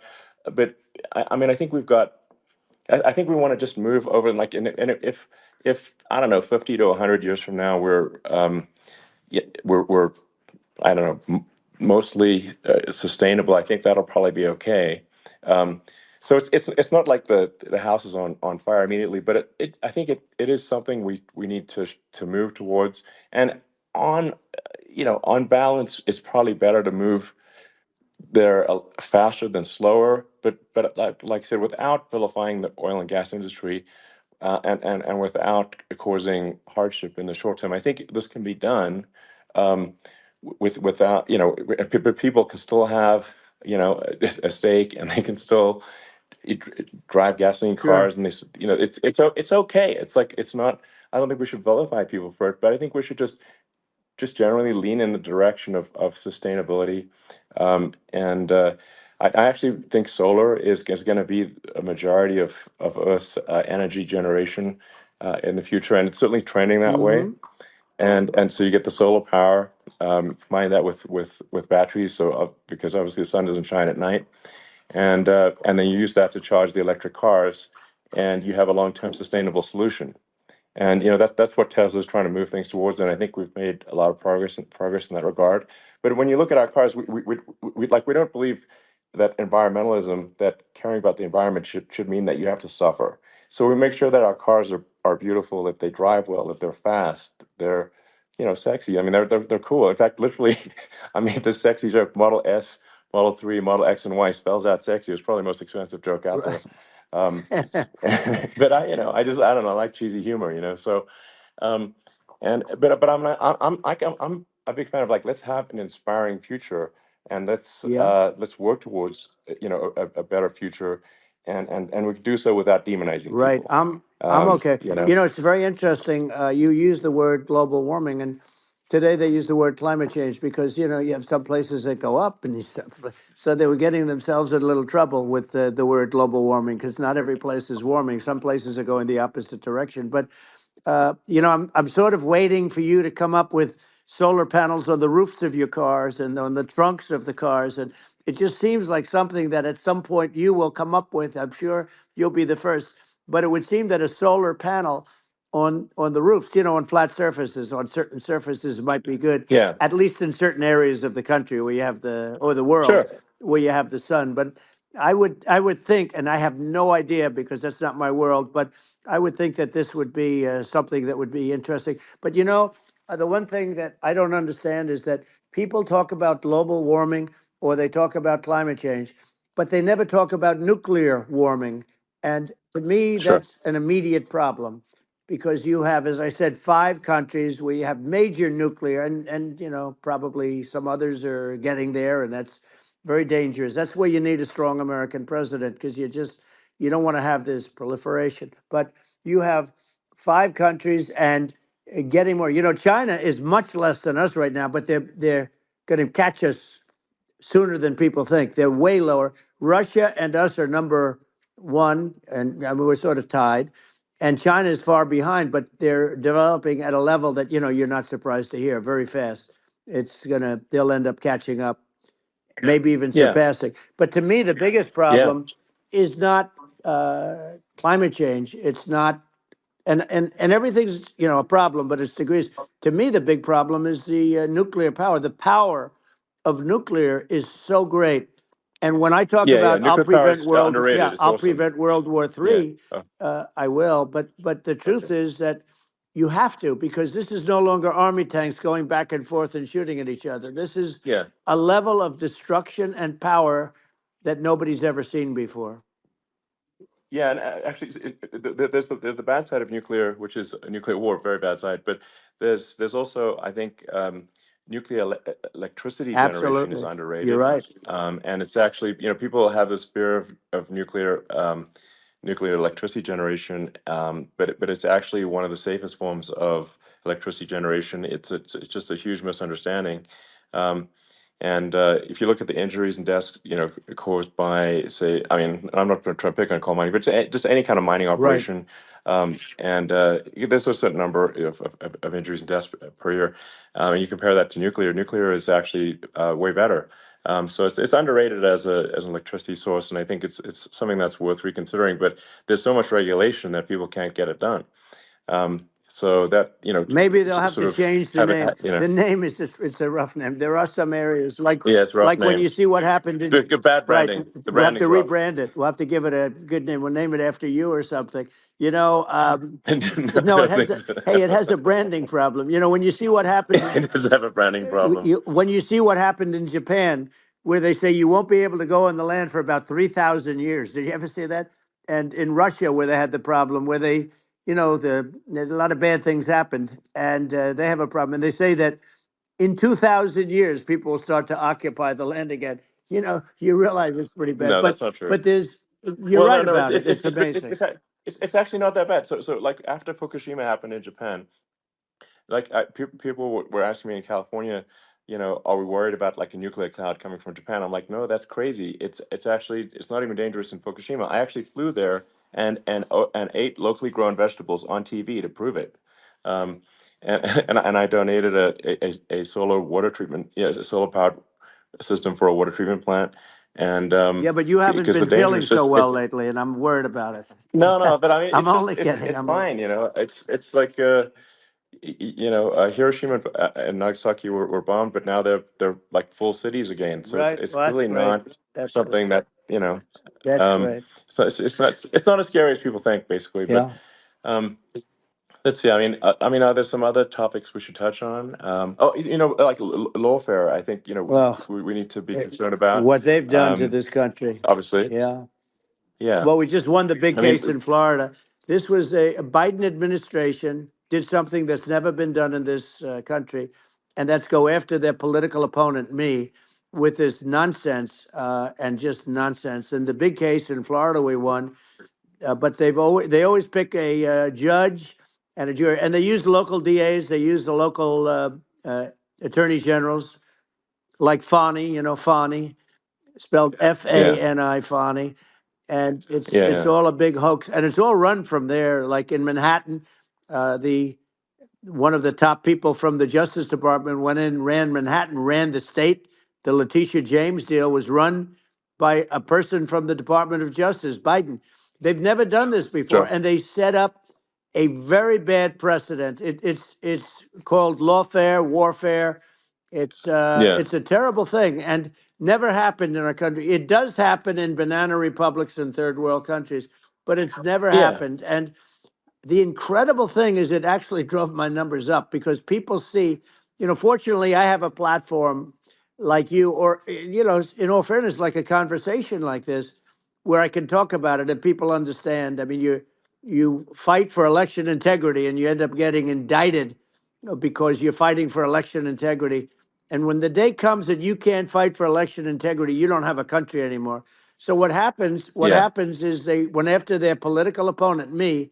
Now Biden's, close to vegetable stage, in my opinion. Okay, I looked at him today on the beach, and I said, why would anybody allow him? The guy could barely walk. Why would anybody allow him? Does yeah, he have a political advisor that thinks this looks good? He thinks this looks good because it looks so bad, and it's ridiculous. I mean, and he's been doing right, that right, for a long time. He can't lift the chair. The chair weighs about 3 ounces. It's meant for children and old people to lift, and he can't yeah. lift it. The whole thing is Well, crazy. he's clearly not, I mean, he's clearly like we just don't have a president right You now. don't That's have a just obviously the president, and case. she's going to be worse than him Um, because she is a San Francisco liberal who destroyed San Francisco, and then as Attorney General, she destroyed California. You talk about location, and we're talking about the sun and the water and all. There's nothing better than California. She has destroyed that. She was the original DA. She was the original in San Francisco. She was the original Attorney General in California. What she has done to California is, well, you know better than I do. You just left California for a lot of those reasons. And what she's done with crime, with cashless bail, where you kill somebody. I mean, we have states now you kill somebody and they let you out right away. I mean, you don't have to even put up, and then they never find the people unless they kill again, and then they let them out again. Our Yeah. country is becoming a very dangerous place. And she is a radical left San Francisco liberal. And now she's trying to protect. Now she's looking like she wants to be more Trump than Trump, if that's possible. I don't think it's possible, but she wants to be more Trump than Well, Trump. yeah. I want a wall. I I want, think that's you know, she yeah, wants to release all the yeah, prisoners that are in detention, and some of these guys are really bad. right. That just came Yeah, I out just saw today. that. She wants. She Yeah, doesn't want to build the wall, even though the walls work. Walls and wheels. You know, in your business, everything you do is obsolete. Almost, well, not the tunnels, but everything is obsolete. Even your rocket ships. They're like a month later, they're obsolete. You find a better way to. The only thing that's not obsolete is a wall and a wheel. And the wall, you know, I built hundreds of miles of wall, and that's why we had such good numbers. I was going to add yeah, 200 miles. We bought it. We could have flipped it up in 3 weeks, and they sold it for 5 cents on the dollar. That meant I said, "Wow, that means that they actually do want to have open borders." She wants to have open borders, and now she's going like she's tough on the border. It's such a lie. yeah. This is simply not true. Yeah, This is simply not no, and true. everybody Yeah, knows it's it's simply not not true. true. It's a disgrace that she can Yeah. say it. No, I mean, obviously, what's happening sort of overnight is they're rewriting history and making Kamala sound like a moderate when in fact she is far left, like far Worse left. than Bernie Um, Sanders. She is considered more yeah, liberal by far than Bernie Sanders. She's a radical left lunatic. And if she's going to be our president, very quickly, you're not going to have a country anymore. And she'll go back to all of yeah, the things that she believes in. She believes in defunding the police. She believes in no fracking, zero. You no. Now all of a sudden yeah, she's yeah, saying, no, I will. I really want to see fracking. If they got in, the day she got in, she'll end fracking. And by the way, if people didn't think that, the lunatics that really believe in that, they won't vote for her. You know, like like the yeah, Palestinians and Israel. She is so anti-Israel, and she's bad for both. Biden actually did something that was impossible. Both sides hate him. You know, both sides. That was a hard yeah. thing to do. Unification. Yeah, no, no. I mean, Netanyahu came to give a talk to a joint Senate and House sitting, and I was there, and Kamala stood him up. What does that say? I think Um, it's highly that's disrespectful. And I say, if you're a Jewish person or if you believe in Israel, if you're a person that, you know, is a very pro-Israel, if you vote for her, it's worse than Biden. And Biden was bad. But if you vote for her, you ought to have your head examined. And you see tonight, I mean, as we're doing this, I'm seeing reports coming that they expect an attack tonight or tomorrow from hundreds and maybe thousands of rockets. You know, their Iron Dome, as they call it, as we all call it, but their shield that they build, that can be swamped. We'll use the term that's yeah, appropriate, swamped. But they yeah. swamp it by shooting enough missiles. You know this better than anybody. By shooting enough missiles, So, they can't defend themselves. You know, they just obliterate the whole yeah, place. And that's what some people think they're looking to do. And we have no leadership. There's no respect for the United States of America with these people. And I'm telling you, yeah, she'll be worse than him because she's a believer yeah. No, in I being think you're right. radical left, and he wasn't.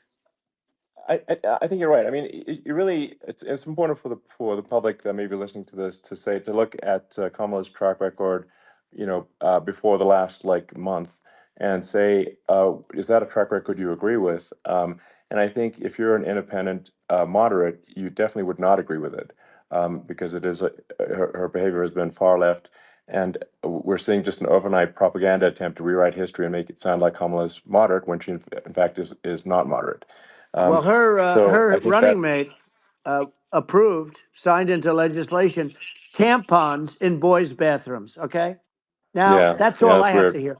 Tampons in That's boys' weird. bathrooms, and that means she Yeah, believes in that too. I mean, yeah, that's she not picked this okay. guy because he was the closest to her. A lot of people thought she'd pick sort of the opposite, but she picked an anti-Israel radical left person. But she is far worse, they say, than Bernie Sanders.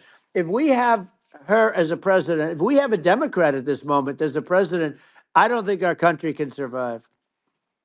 I think it's a massive. I think we're in massive trouble, frankly, with the Kamala administration, and that's my honest opinion.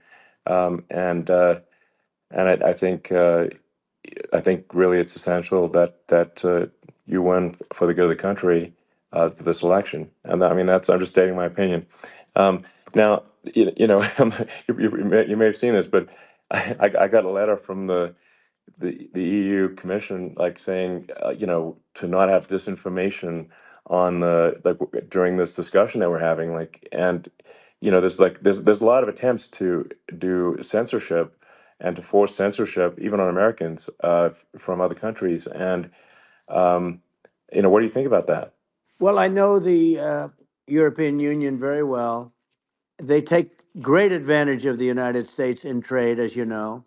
We, through a different forum, NATO, we protect them, and yet, if you build a car in the United States, you can't sell it in Europe. You just can't sell it. It's impossible.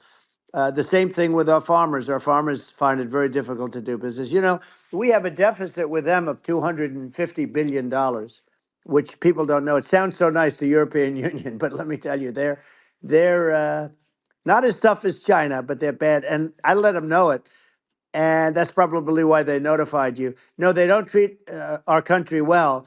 We defend them, you know, with Ukraine. So we're in for 250 billion, and they're in for about 71 billion, and they have the same size. It's if you add up the European nations that in terms of an economy, it's about the same size. When you say as us, and they're in, Yeah, and they're in much greater risk. They they're right there. We have an ocean separating us from, in this case, the enemy would be Russia. It used to be for the yeah, Soviet Union, but let's assume they're close enough. And what happens is uh, they're in for 70 something million. I think even less than that, billion, and we're in for about 250 billion, and it could be a lot higher than that. And I say, why aren't you going to equalize? Why aren't they paying what we're paying? And they're in much more, it's much more important for them because of the fact that, they're right near there. I mean, they're all sort of in that location. We're not. But yeah, they should, and I did it with NATO. There were only 7 countries that were paid up in NATO out of 28 at the time. And the United States yeah. was Yeah, the United States was subsidizing NATO, tremendously subsidizing NATO. And I said, I went yeah, in and I said, you yeah, got to pay up. If you don't pay up, we're not going to defend you any longer. I took a lot of heat, but you know what happened? Billions and billions of dollars came flowing in, and yeah. I think a lot of the public isn't aware of the fact that the United States pays a disproportionate share of the NATO expenses, and then we get even though taken like advantage of on trade. So think yeah, about it. well, I mean, the point of NATO is defending Europe, and it's it's like then okay, well, why is the United States paying disproportionately more to defend Europe than Europe? That doesn't make sense. That's unfair, and that is an appropriate thing to address. Well, Um, when you talk about so cost cutting and savings and everything else, I mean, honestly, look, there's nobody that feels worse about the Ukraine situation than I do because I know it would have never happened. I know Zelensky. He was very honorable to me because when they went with the Russia hoax and they said I had a phone call with him, he said it was a perfect phone call. It was a great phone call. He could have grandstanded and, said, oh, he was very threatening. He said, no, it was a very nice phone call. I called him up to congratulate him on his win, and you end up getting impeached because these people are yeah, yeah, lunatics. I was talking about the difference from the people within and the enemies on the outside.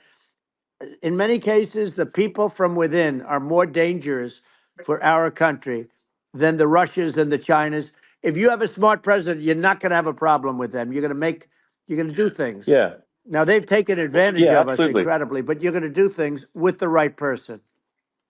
Yeah, well, I think it's obvious that you're a believer and an advocate of free speech because during your first term as president, you were attacked relentlessly every day, often very unfairly with with false attacks, and you didn't try to shut down the media, you didn't try to inhibit their freedom of speech, and I think that says a lot. Well, the good thing is that you and I have, and some people, very few, we can get the word out.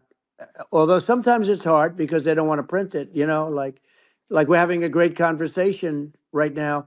Kamala wouldn't have this conversation. She can't because she's not No. smart. You know, she's not a smart person, by the way. She can't have this conversation. And Biden, we don't even have to talk about it. I mean, he couldn't have this conversation. He would have given up on the first half of a question. He would have walked out. He would have said, "Where am I? Where am I going?" So anyway, but Yeah, no, he wouldn't have this. that's true. Not a lot of people would have this conversation, but you know, we cover a lot of territory. But the beauty is that you know, we can have a conversation, and Yes, you I'm can actually able have a to get it out conversation. without because I get treated unfairly This is by a the really press. big point. You can actually have a conversation with you, Yeah, it's nice, isn't it? and you can't have a conversation with Biden or Kamala. It's like not. It's not possible. That's true. Um, It's so this is like talking to an NPC. So no. it's just Well, impossible. but think of it. We need a man or person who's unbelievably sharp in order to stop all the nuclear danger and all the dangers that I'm talking about. And I got along with all these. You know, I got along with Kim Jong Un. We had dinner, we had everything, and he really liked me, and I got along with him really well. By the way, he's the absolute boss over there. You know, a lot of people said, "Oh, do you think he really?" That's for Let me sure. tell you, I saw things that you don't want to know about. He is the boss. But you know, we had a good relationship, and he doesn't like Biden. He considers him a stupid man. He said he's a stupid man. Well, at least he speaks his mind. But you know, in this country, you're not sort of allowed to say it. But I guess you are. You should be allowed to say it if Yeah, it's true. But we need smart people, and we need people that have an ability to lead. And she doesn't have that ability. Can you imagine? Now you know yeah. Chairman Xi very well. Can you imagine her and him negotiating, or No, it's even silly. It would be standing silly. together? It is the whole concept Yeah, is ridiculous. She is terrible. She's terrible. But she's getting a free ride. I it saw a would. picture of her Yeah, yeah, on Time Magazine today. She looks like the most beautiful actress ever to live. It was a drawing, and yeah, actually, yeah. she looked very much like our great first lady, Melania. She looked, didn't look, Yeah. she didn't look like Camilla. That's right. But of course, she's a beautiful woman, so we'll leave it at that, right? Yeah, well, maybe like I think part of what people in America want to, people in America want to feel excited and inspired about the future. They want to feel like the It's future is true. going to be better than the past, and that America is going to do things that are greater than we've done in the past, reach Right. new heights that make you proud to be an American, and excited about the future.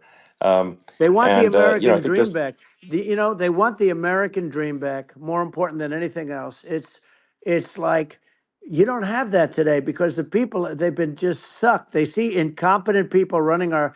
You know, the Biden thing is very interesting. People just found him to be incompetent, and when I debated him, I was like, "Is this for real?" It was Yeah, it was just absurd. But I think there are like some grand projects that we could do. I mean, I think like we could build a base on the moon. We could send American astronauts to Mars. We right. could build high speed Yep. connections that are more advanced than anything else in the world between our cities, so people have fast transport. Um, that it's possible to solve traffic with tunnels. That's right. We already made great progress in Vegas doing that, and and just do things that are exciting and inspiring and make the future feel like it's better than the past. Well, I saw what you Like, did in Vegas, and I'll tell you, it was amazing. I got to see. I took a big glimpse at it, and it's incredible. What you know, it's incredible, and you could do that all over. You could do that all over. It's deep. yeah, You and don't even need much structure. You know, assuming you're in the right areas. no, it's It's straightforward. amazing. So like I think we could do some things that like China's got incredible high speed rail between its cities, but I think it's actually possible with tunnels if with deregulation with an ability to actually where it's like legal to actually do the tunnels. Then you could have high speed tunnels that are actually better than anything else in the world for high speed transport between Right. cities, and that would be something that Americans can say, "Wow, okay, we've got something that's cooler than anyone else in the Yeah. world." That's the kind of thing that makes you proud to be an And American. much safer than surface trains where there is a danger there, you know, with people, with crazy Yeah, people. It's much safer, much better. And, you know, it's sad because I've seen some of the greatest trains. I find it fascinating. And I've seen the systems and how they work and the bullet trains, they call them, I guess. And yeah, they go unbelievably fast, unbelievably comfortable, with no problems. And we don't have anything like that in this country, not even close. And Yeah. it doesn't make sense that we don't. Doesn't make sense. Yeah, and I think also like there's I'm kind of hopping on the excess regulation, but I think something that um that I think people can generally understand is that what happens with laws and regulations is that there's more and more of them every year, and unless there's a process to clean them up, eventually everything becomes You're right. illegal, and that actually it slows down the development of new technologies. I mean, if you take the sort of like I think there's room for some reform at the FDA Yeah. for Yeah. improving the speed with which we approve drugs that could help save lives and improve people's Yeah. lives. I worked very hard And on that. you know We got that down yeah, to the lowest number ever, and we got therapeutics approved in the FDA that people can't even believe the speed. But I took them on. I don't think they like me too much, but I got things approved in the FDA at numbers that they wouldn't believe. And it's a very bureaucratic group. Actually, it's a fine group of people in many cases. I got to know a lot of them, but I was pushing them really hard for Regeneron, for so many different things that were really pretty amazing. But the FDA takes too long. It's 12 years to get a product approved. I got it down to 4, and I yeah. got some things done very quickly. But it's really something that is going to have to be worked on because it takes too long. Just takes too long. Yeah, it just takes too long, and it's you end up in the same with the approval, but it's just it takes years instead of something that I think could potentially take Yeah, months, and that improves people's lives. I yeah, think and but I just wanted to sort of hop on this point that like there has to be an active process for reducing rules and regulations because otherwise they just keep building up every year and yep, you get like hardening of the arteries and eventually everything's illegal or takes forever and then we just we just ossify as a society.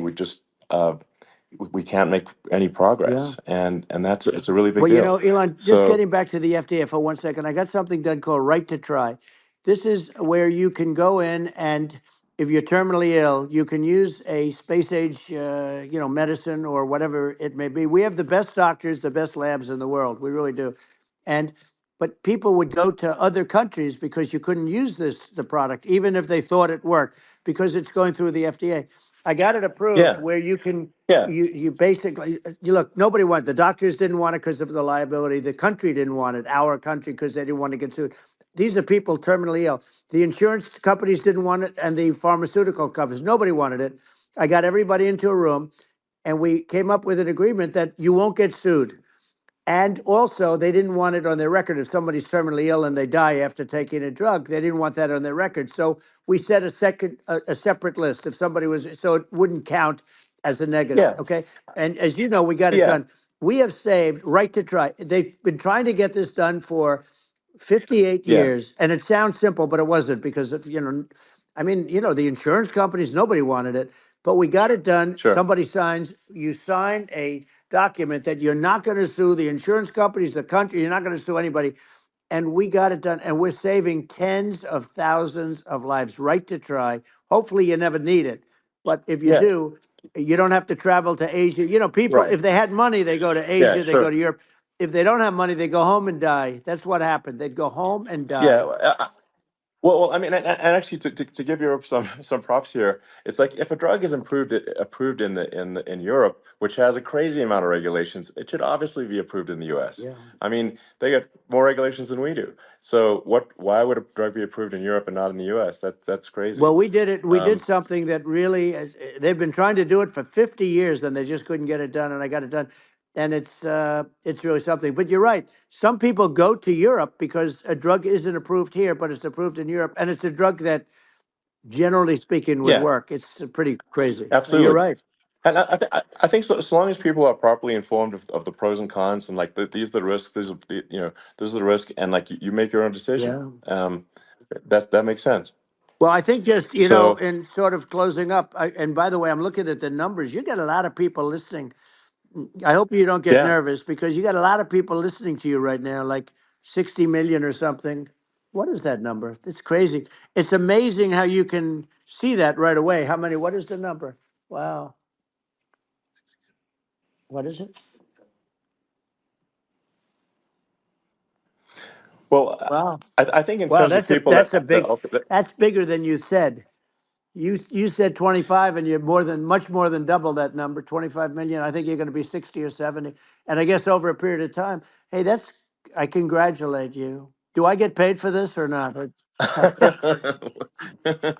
well, I think actually in terms of the number of people that will hear this conversation over the next few days to Right. weeks, it's going to be hundreds of That's what they millions. say. Yeah, that's good. Well, look, it's an Yeah. honor.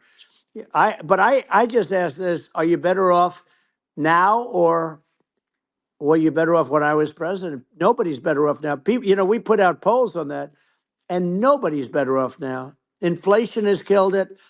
And they also feel very unsafe. You look at what's going on with a lot of different things. You look at the riots we had at the Yeah. colleges over, I mean, it's ridiculous, but Right. all of the riots, they just feel unsafe. And now they really feel unsafe because you have a new form of crime. It's called migrant crime. I call it Biden Well, migrant yeah. crime. Maybe I'll call it Well, Kamala I, migrant crime. But I mean, with all these things, I always try to get to the ground truth by just asking people. And my mom lives in New York, and I was like, Mom, do have any of your friends, been attacked or assaulted? And she said, yeah, three of her friends in three it's separate crazy. incidents were assaulted just in recent months, just walking around the streets of New York. And I said, well, did what happened to the people that assaulted them? Oh, nothing. They got away. Like, and they just They know that always get away. nothing's going. And they don't even bother reporting it because there's not they know that they're not going to people are not going to get prosecuted. They just let violent criminals out in New York The only one with that gets zero bail. prosecuted is Donald Trump. They don't get, they prosecute Trump. Yeah, I mean it's just obviously messed up Oh, it's terrible. if violent criminals are being getting off scot Yep. free, and meanwhile the New York spending massive resources prosecuting you, and it's like what's this and I think the sort of sensible public looks at this and says, what the heck's going on here? This is obviously abuse of the legal system. Um, the legal system is supposed to be protecting the That's right. public from violent criminals, and it should be obviously allowing the public to make their own decision about who should be president, as opposed to some legal case. Once they start this precedent, because this can go on with the next one. I mean, this is a very bad precedent what they're doing in terms of going after their political opponent, and that's all it is. It's going after their political opponent, Yeah, and then you get a judge who's a strong Democrat, and I'm being nice when I say that. In many cases, crooked as hell, but you get a judge and you go into an area where a Republican gets 3 or 4% of the vote, and you'll have a jury pool yeah, with people that hate Republicans or hate. It could sure, also be the other way of though, course, because it could start the other way in areas where they hate exactly. Democrats, and you get into a Yep, Pandora's box. It's a very dangerous thing for this country, and a very dangerous thing even for the state. New York City is yep, losing. New York absolutely. City and state lose a lot of business over what they did to me, because these people say we don't want that to happen to us. That's no justice system. You have an unfair system of Yes. justice, and it's costing New York State a tremendous amount of money. People are leaving and companies are leaving, and they won't come back. So all of that stuff is important, but the economy now is the big thing, and we can turn that economy up so fast, and people are going to be back again. We're going to get rid of Yeah, I think there's inflation. I think there's a lot of Right. opportunity. Absolutely. Absolutely. So And I just I want to think I I want to think congratulate you. You've done an amazing job. You have definitely got a fertile mind. We can talk. You and I can talk about rockets and, it's kind of you to say thank you. well, tunnels. We can talk about tunnels and rockets and electric cars. So many things. And now you're into the AI, and that's going to be another beauty, I'll say. So Yeah. it's an amazing thing you've done, Elon. It's an amazing thing, and I Well, congratulate you. I mean, thank you. And well, I mean, I just say here, here's to an exciting, inspiring future that people can look forward to and be optimistic and excited about what happens next. And that's the kind of future that I think you will bring as president, and that's why I endorse you. Well, I appreciate that. That endorsement meant a lot to me. Not all endorsements mean that much, to be honest. Your endorsement meant a lot. And, we have a phrase, make America great again. It's pretty simple, but it really says that we want to make America great again, and we can do it. we can do it now, but if we were going to suffer another 4 years like we've suffered for the last 4 years, I'm not sure the country can ever come back. That's how bad it is. It's so bad. We have to do a I lot of think that's a things. very real Yeah, risk. it's a big That's a risk. very real risk. Yeah, And it's, I'd just like to note to people listening, like I've not been very political before, and if you look at my record, I've actually been. I'm not like some they try to paint me as like a far right guy, which is absurd because I'm like making electric vehicles and solar and batteries, helping with the environment, and and I actually I supported Obama. I stood in line for 6 hours to shake Obama's hand when he was running for president, and so it's not like I'm like some sort of dyed in the wool long term Republican. I call myself, uh, historically a moderate Democrat, and but now I feel like we're really at a critical juncture for the country, and uh, I think a lot of people thought the Biden administration would be a moderate administration, but it's not, and obviously we're just going to see an even further left uh, administration with Kamala. That's my honest opinion. I mean, her dad is literally. I mean, she was brought up as an actual. Her dad is a Marxist economist. You can Google it. I mean, it's not a. We're not making this up. That's how she was brought up. So, and we want to have a future that is prosperous, and I think we're just at this critical juncture, and I think this is a case of the America is kind of at a fork in the road, it's true. and I think it will take if the path to, like you are the path to prosperity, and I think Kamala is the opposite. Then that's my honest opinion. I'm gonna get attacked like crazy, and I've also experienced quite a bit of lawfare myself. And but I'm just trying to tell people my honest opinion, and I haven't been really active in politics before, and I'm just trying to point out that my track record historically has been moderate, if not moderate, slightly left, and so this is to people out there who are in the moderate camp to say I think you should support um, Donald Trump for president. And I think it's actually a very important junction in the road, and we're in deep trouble if they don't, if it goes the other way. Well, I want to thank you. And, I actually always did think of you as somewhat left. I must say that. So it's Yeah. even more of an Well, honor to have yeah. your endorsement. I know how strong you feel about it. But, when you think of her, San Francisco 15 years ago, I had a great friend, Bob Tish. He said it's the greatest city in America, and now it's almost not livable there. And California likewise. And she was involved in the destruction of San Francisco and the destruction of California, and she will be involved in the destruction of our country if people are so unwise as to elect her. And I hope that doesn't happen, and I hope the elections are going to be run honestly, and we're going to turn this country around. We're going to do things and we can do it fairly quickly. And we have to get rid of the criminals that have been, given to us by other countries as they laugh. They laugh at Yeah. us. They think we're stupid to accept these people. These are radical, stone cold killers in many cases and terrorists. And they're in our country by the hundreds of thousands. Yeah. And we have to take Yeah. them out. Yeah, I mean, if I could summarize it, perhaps, I think these are issues that I think most people in America would agree with, which is that we want safe and clean cities, we want secure borders, we want sensible government spending, we want to restore both the perception and reality of respect in the judicial system, just stop the lawfare, and I think that's like, and how are those even right wing positions? I think those are that's just common sense, and that's I mean, would you agree with that? 100%. I don't understand, the whole, they call it progressive. They don't like the word liberal anymore, but call it liberal or progressive. I don't understand how somebody could say that it's okay for them to empty prisons into our country. And again, I told you their Yeah, crime rates definitely all not over the world okay. are going way down, which makes sense. In fact, the next time what we'll do is if something happens with this election, which would be a horror show, we'll meet the next time in Venezuela because it'll be a far safer place to meet than our country. Okay. So you and I will go and we'll have a meeting and dinner in Venezuela because that's what's happening. Their crime rates coming down and our crime rates going through the roof. And it's so simple. And you haven't seen anything yet because these people have come into our country and they're just getting acclimated and they don't know about being politically correct law enforcement or lack of law enforcement.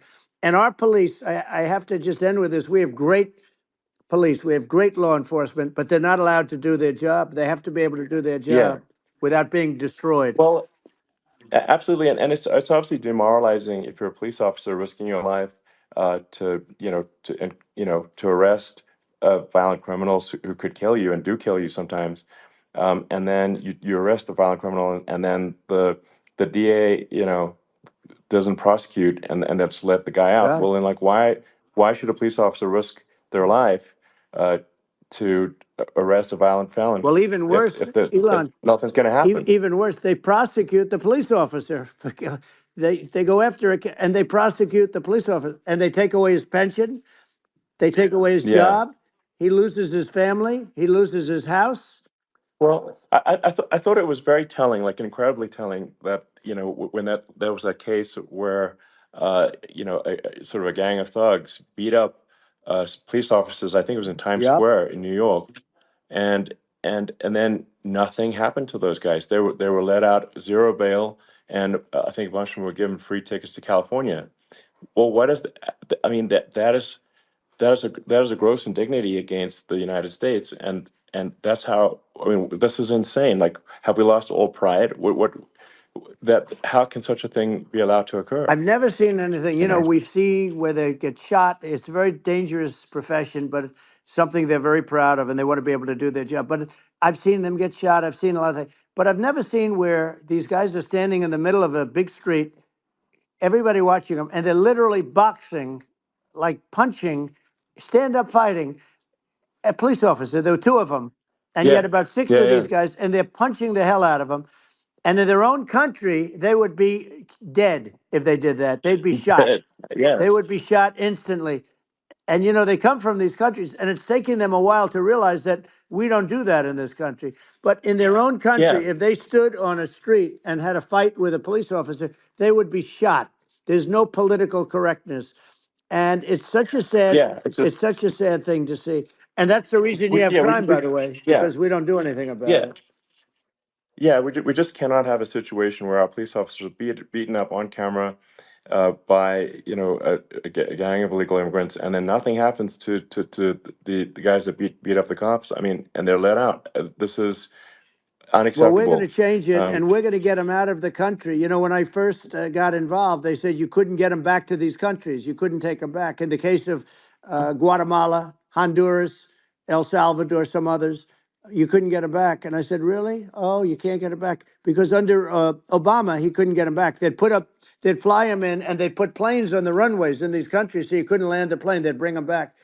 And the generals told me, sir, we can't bring them back. The countries won't accept MS-13 gang members. They won't accept them. And I said, really, how much do we pay these various countries in terms of economic aid, which is also somewhat ridiculous? And the answer was $750 million. I said, good. Tell them they're in default. They're delinquent. We're not paying them anymore because they won't accept yeah, it. it's And you know what happened? They all called me, yeah, every one yeah, of them. They said, we would be honored to take them back, sir. We would be honored. It was so easy. But it's one of those things. And we got them back. We took in so many, the MS-13 is probably yeah, the worst gangs in the world. They're the most vicious, violent. We took them out of here by the thousands and got them out of here. And their countries took them back. And because I said, you're not getting any more economic aid. And once I said that, they were nice. They wouldn't take them back for yeah, Obama. They yeah. wouldn't take them back for anybody.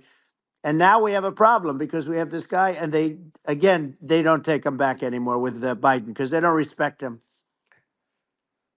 Yeah, yeah. It's just gotta be done. We just can't have whether they're citizens or not citizens. We can't have because they won't prosecute citizens either. Not just illegals. So that if you can't have violent repeat violent offenders that are not that don't get That's incarcerated right. because they will obviously by definition continue to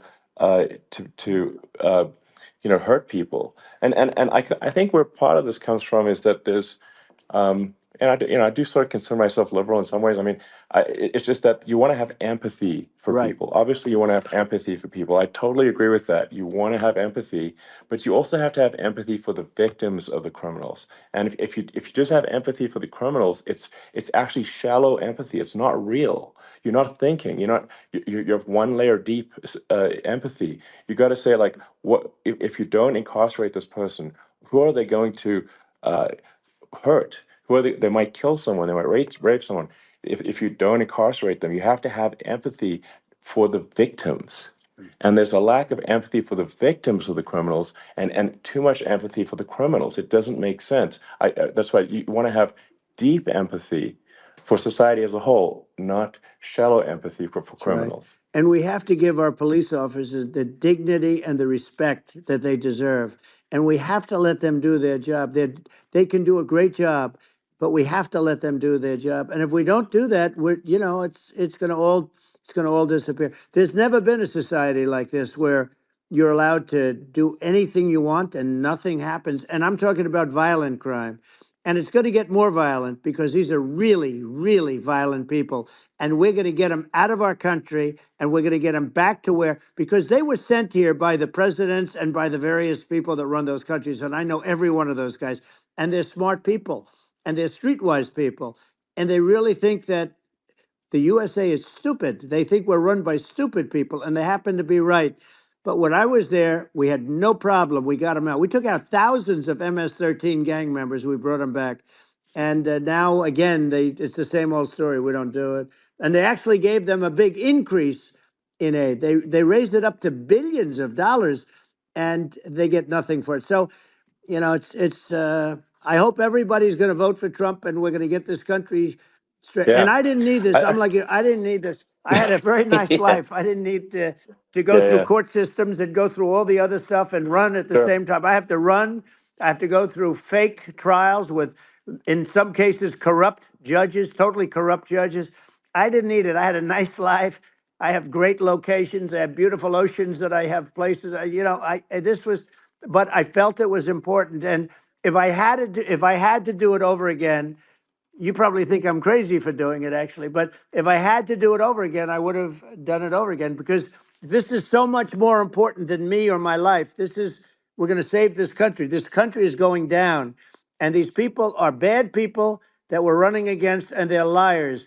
They make statements. They do things that are so bad. They say they're going to make a strong border. They say they've been great on the border, and they've been the worst in history. They say they're Yeah, going to it's stop horrible. Like crime, the and facts speak for themselves. The it's so facts incredible. speak for themselves. Like it's gotten to the point where people just don't even bother reporting crime in a lot of That's cities right. because they know nothing is going to happen. Um, that's what I hear anecdotally from people all the time. Um, so it's just my values. I'm just saying to people out there, like the things I think are important for the future is like we've got to have safe cities, we've got to have secure borders, we've got to have sensible spending, and we've got to have deregulation, and Right. so we can have a prosperous future. And then we want to have some exciting, sort of moonshot projects that people can get fired up about. And that's the future I'm looking for. And I'm pro environment, but I'm not against. I'm not like I don't think we should vilify the oil and gas industry because they're keeping civilization going right now, and but I do think we want to move at a reasonable speed towards a sustainable energy economy. Those are my values, and I think and so I mean that's uh, why I'm supporting you for president. Well, I So appreciate it. We're going to give incentive to companies to come into our country, not to leave our country. We're going to be giving tremendous incentives. We want companies to build here, not to build in other locations. And we want to create jobs. And again, it's about the American dream. You don't hear about the American dream anymore, Elon. You don't hear. You're the American dream in the truest sense, but you don't hear about the American dream anymore. And you're going to hear about it. People, they need that incentive to go out yeah, and do it, and they're going to love their lives. I mean, they're going to look forward to getting up in the morning and going to a job that they love, not a job that they can't stand, or not any job at all, where they have no money, where they yeah, literally have no money, and then they end up with violence and lots of other problems. No, we're Yeah. gonna do some great things. And I learned a lot in the first. We had a great economy and all of that. We rebuilt the military. We did so much, but I also learned the best people. I learned the good people, the smart people, the dumb people, the people that can do things. The people, you learn. When I first came in, I tell people I was in Washington D.C. only 17 times, according to the fake news media. I was in 17 times. I never stayed over, and you don't know people. You rely on other people to give you names, and then you realize the people you relied on weren't so good. Now we had great people, but we also had some where I wouldn't have, used them had I known. Now I Yeah. know everybody, and I think we're going to really turn things around fast. We have no choice, otherwise we're not going to have a country. And I really appreciate this. Has been to me, it's been a lot of fun being with you. You're an amazing guy. You've done an incredible job and a great inspiration to people. A great inspiration, and I hope you keep going and just continue to do well. And we're going to have a big election coming up, and I think November 5th will be the most important day in the history of our country. I think that election will be the most important election, and I think it'll end up being maybe the most important day in the history of our country, because if Yeah. we don't win, I just feel so sorry for everybody. No, I think we're at a fork in the road of destiny of civilization, and I think we need to take the right path, and I think you're the right path. So I think Well, that's what it comes down to. thank you very much, Elon. It's a great honor, and we'll do it again sometime. And it's been really fun, and I hope you got a lot of viewers. I hear you got a lot, but I hope you Sure. got Yeah. I know you got a lot of them. So I appreciate it. I'll see you soon. All right. Sounds good. Thank you. Thank you, Elon. Thank you very much. Bye.